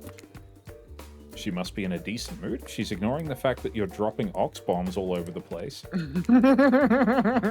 Huntress truckles nervously. Truckles. Hi, Mama. Claudette and Dwight burst in like they're in a prank video. Of course. Bet you weren't expecting this date to include meeting her mom. What? Hey, Huntress. How do you feel about your dear old mama coming to interrupt your day? Huntress throws a hatchet directly at the two survivors. It skewers the wall in between them without another word. They quickly scurry away. Good girl. Huntress turns to you. I hope this is alright. Kind of hoping to bang, sis. I see what you were saying about complaints that this game isn't horny enough. There has been a tremendous amount of cock blocks. Yes. Of course it's okay. With it. Yeah, I mean, I'm good, because otherwise I wouldn't be streaming this on Twitch, but... I give... What? I give great parent? Okay. What? I don't know. I give great parent, apparently. Huntress breathes a sigh of relief. Did you pirate this game, Sean? Is that no. why the dialogue is broken? No. It's just not the mood I Even the thought we were writers coming were back like, we're to. done. But I'm here now. I'm in it. I'm ready to meet your mama. Oh, thank goodness, because my mother is the only person I mean, most important person in my life. We Russians invented tea. Did you know that? Mama Huntress shoves a cup in your hand, and as you drink your tea with her, the air becomes warm around you. You, Huntress, and her mother sit by the fire and exchange stories and anecdotes. Mama pulls out some old-timey pictures of a young Huntress in black and white holding bloodied animal corpses with a chilling, dead-eyed stare. You all laugh and eat raw meat of some kind. It's a lovely time. Almost like you're back home. You've forgotten that you're on a possibly cursed island atop what is likely some sort of hellmouth. Look, that's not official law, I just call it like I see it.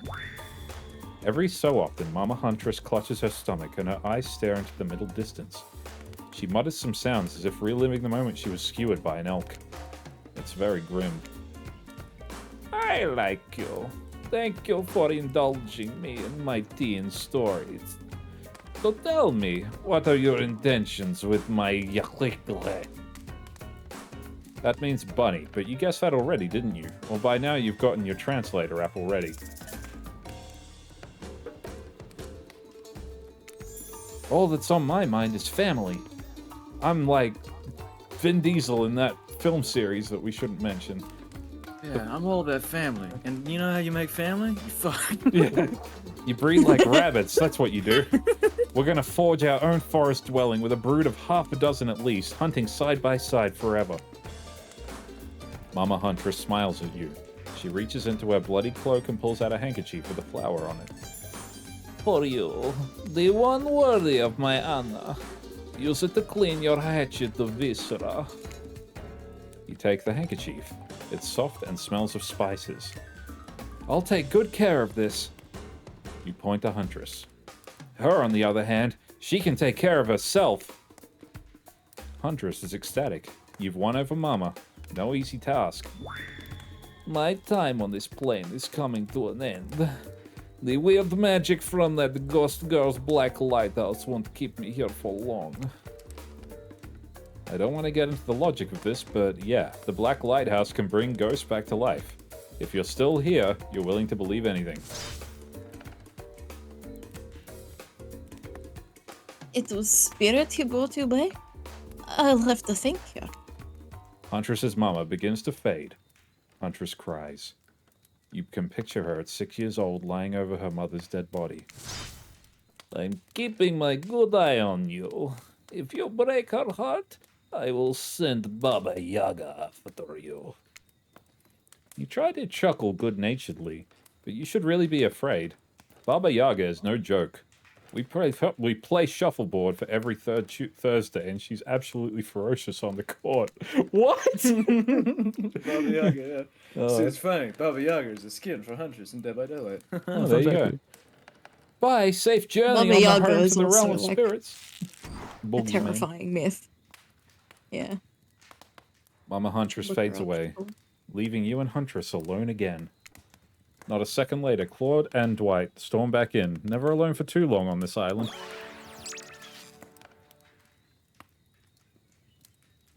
It's time for a dramatic scene between the lovers. Shall we adjourn to the forest clearing for ambiance? Sure, why not? You and Huntress stand holding hands in the forest clearing. Dwight and Claudette watch your interactions closely. Too closely. Hey, I really loved hanging out with you. I think it's time. Time? Time for... Oh, my. Oh, okay. Okay. I'm ready for this.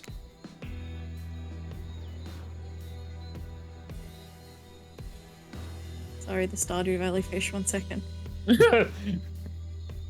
So good. Time for you to call me by my real name, like my mother does. Will you call me Anna? Oh, that! Yes, of course! I think Anna's a beautiful name, and you're a beautiful person, Anna. Suplex, do you know what I'd like to do right now? With you? Beneath the moonlight? I'm feeling closer to you than I have ever before, and there's nothing I'd rather do right now than... She averts her eyes. Does she mean what you think she means? Nope, she's looking right at Dwayne and Claudette.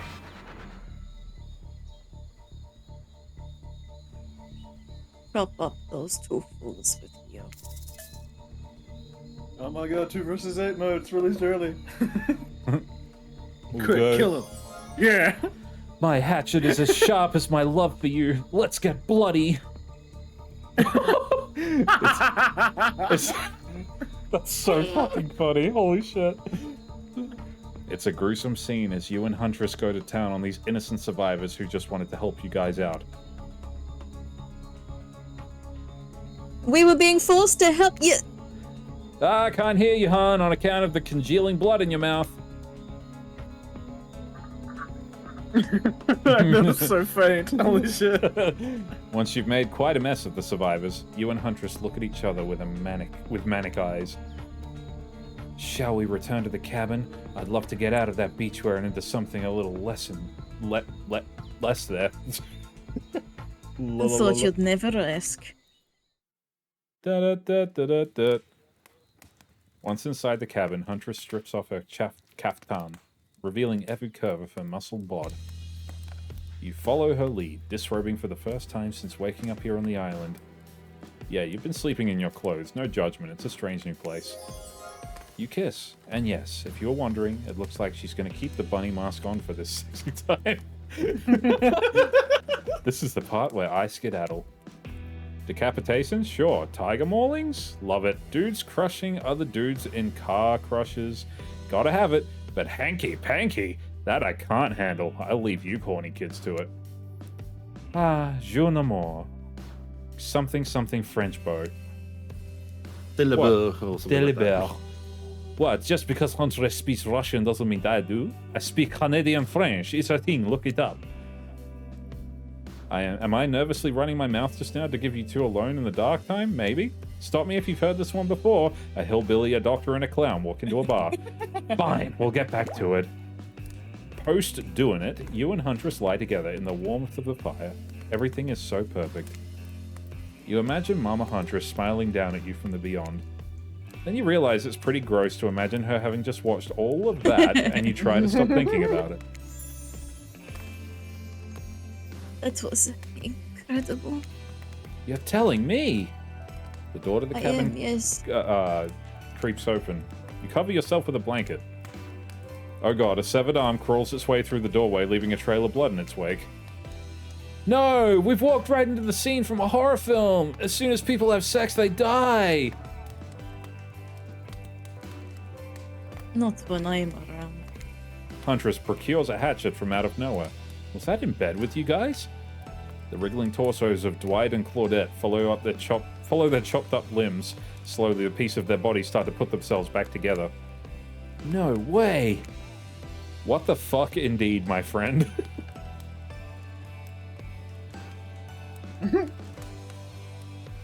You thought that this island would let us die permanently. Haven't you ever played Dead by Daylight?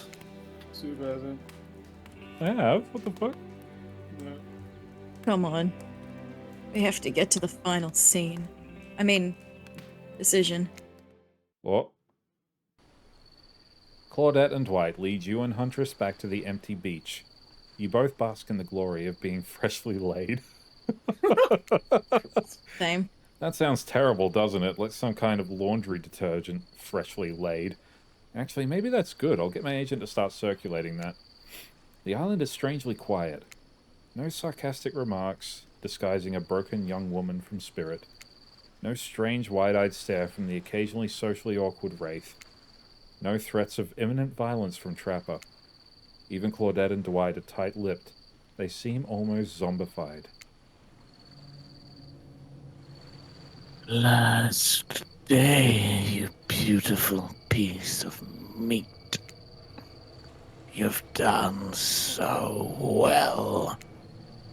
We're almost at the finish line.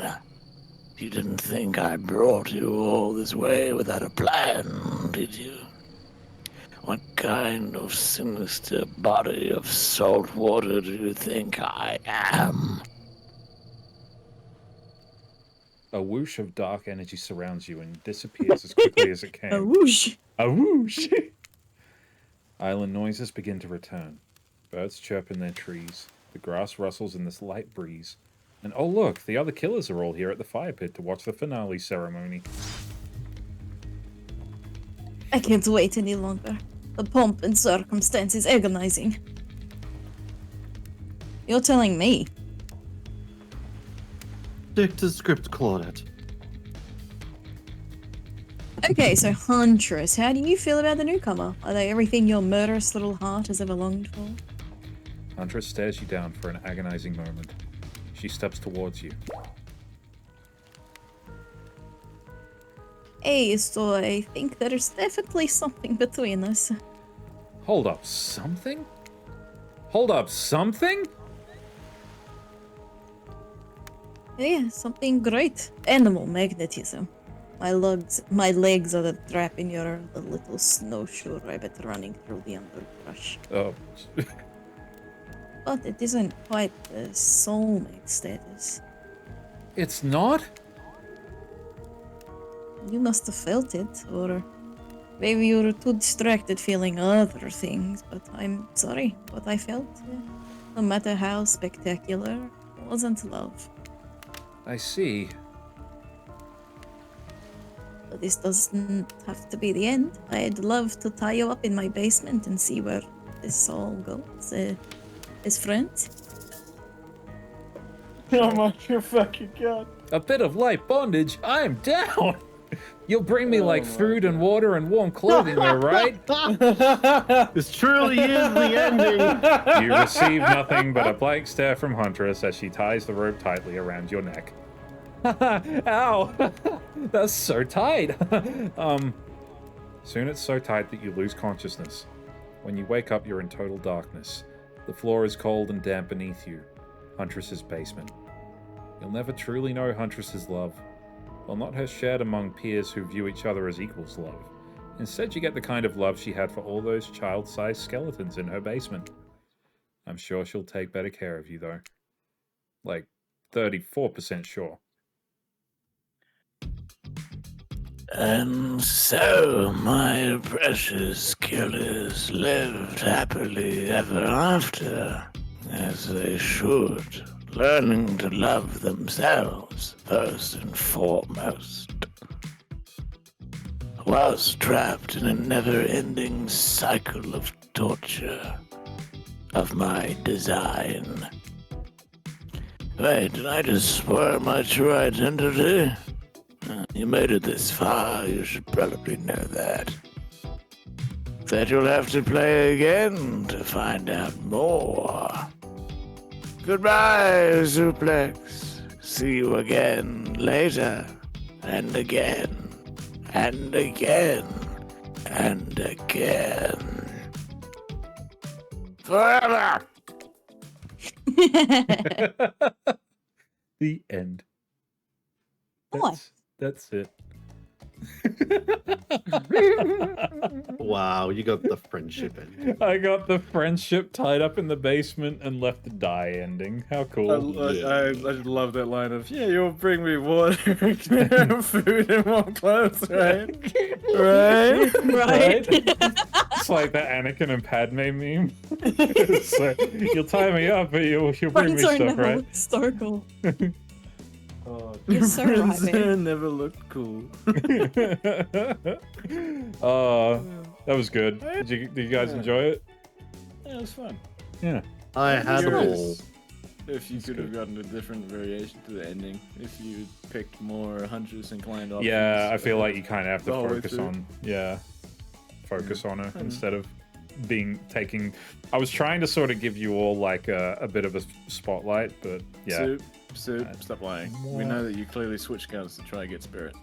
That wouldn't make Still sense didn't get him. because Hera was voicing both of them, so like. Yeah. I'm gonna go play a playthrough of Spirit on my own for no particular reason, and I'll let you guys know how it goes. No particular reason. No particular reason, no. He wasn't going to, but that one cutaway line where she has to make out, he's got to do it now. Yeah, it's just for reasons. Yeah. You may as well, like, you paid money for it, you may as well Yeah, explore like, all of the options. may as well just with see all where of all of the storylines Purely go. scientific reasons. Yeah, just Academic. Yeah, For research. Pure research. Anyway, I hope you guys all watching enjoyed us voicing this. This has been fun. I've been wanting to come back and do voice acting with you guys for a bit. It's always nice we can do it.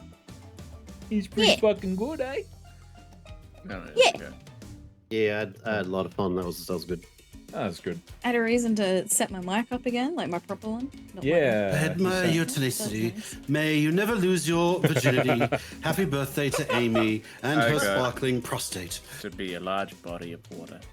And that You was did. unplanned. I just took it. Yeah. That was good. You were a did, good large body of water. You did the salty villain very well. I peed on a chair as a body of water. I don't even know how the ocean managed to fit into that. Yeah, you interview did, room. buddy. You So sure did. I do know that I have seen a clip at the very beginning where you were told to pick mint choc chip ice cream. If you had picked any other option, the ocean would have been like, haha, I win, and killed you. Oh, really? Yeah. Huh. Well, that's a good thing I listened to the ocean then.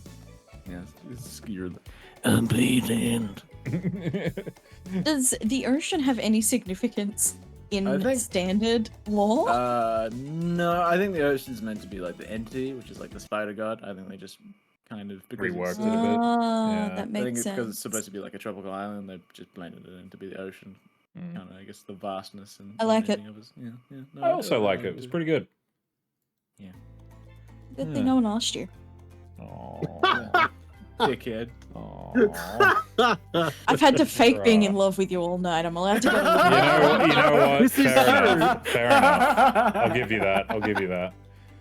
Kind of been Yeah, easy. should have put up with all your dialogue. My God. Oh, fuck, I was cringing so fucking hard with some of those lines. Holy shit. Oh, it's not cool. So I'm gonna go ahead and guess that this game probably has like either like a full commit ending to the killers, and then obviously like a best ending where you, I guess, would escape, which would probably involve lickety splitting with Claudette and Dwight. Yeah, I'd imagine it would. I'd have to go and look and see what how many endings there are and see if I can nab them. It's actually got me wanting to replay it and just see what all the endings are. Yeah. I know Wraith probably has some important part to play in the ending. But yeah, I'm getting surgery in a couple of weeks, but after that we'll be doing more voice acting stuff. Hopefully, be pretty sick. What? I'm not talking to you. I'm talking to chat. To the voice inside my head. Well, I miss you. I miss you. And I'm so sorry. I'm so sorry. But yeah, that's gonna be it for us tonight, guys. Thanks for joining. I'm gonna send you over to Doropu Charming, who is playing a game. Oh, sick. Called Hell yeah. Kinseed. Not really sure what it is, but it looks kind of like Stardew Valley / Terraria / something. The fuck is this? I don't know. We're gonna go find out. Kinseed. Kynseed. Fair enough. Yeah. How do I spell? Charming. There we go. Sick. All right. Go say hi to Doropu for me. I will be back next week with some more streams. Thanks for joining, and I'll see you again. Bye!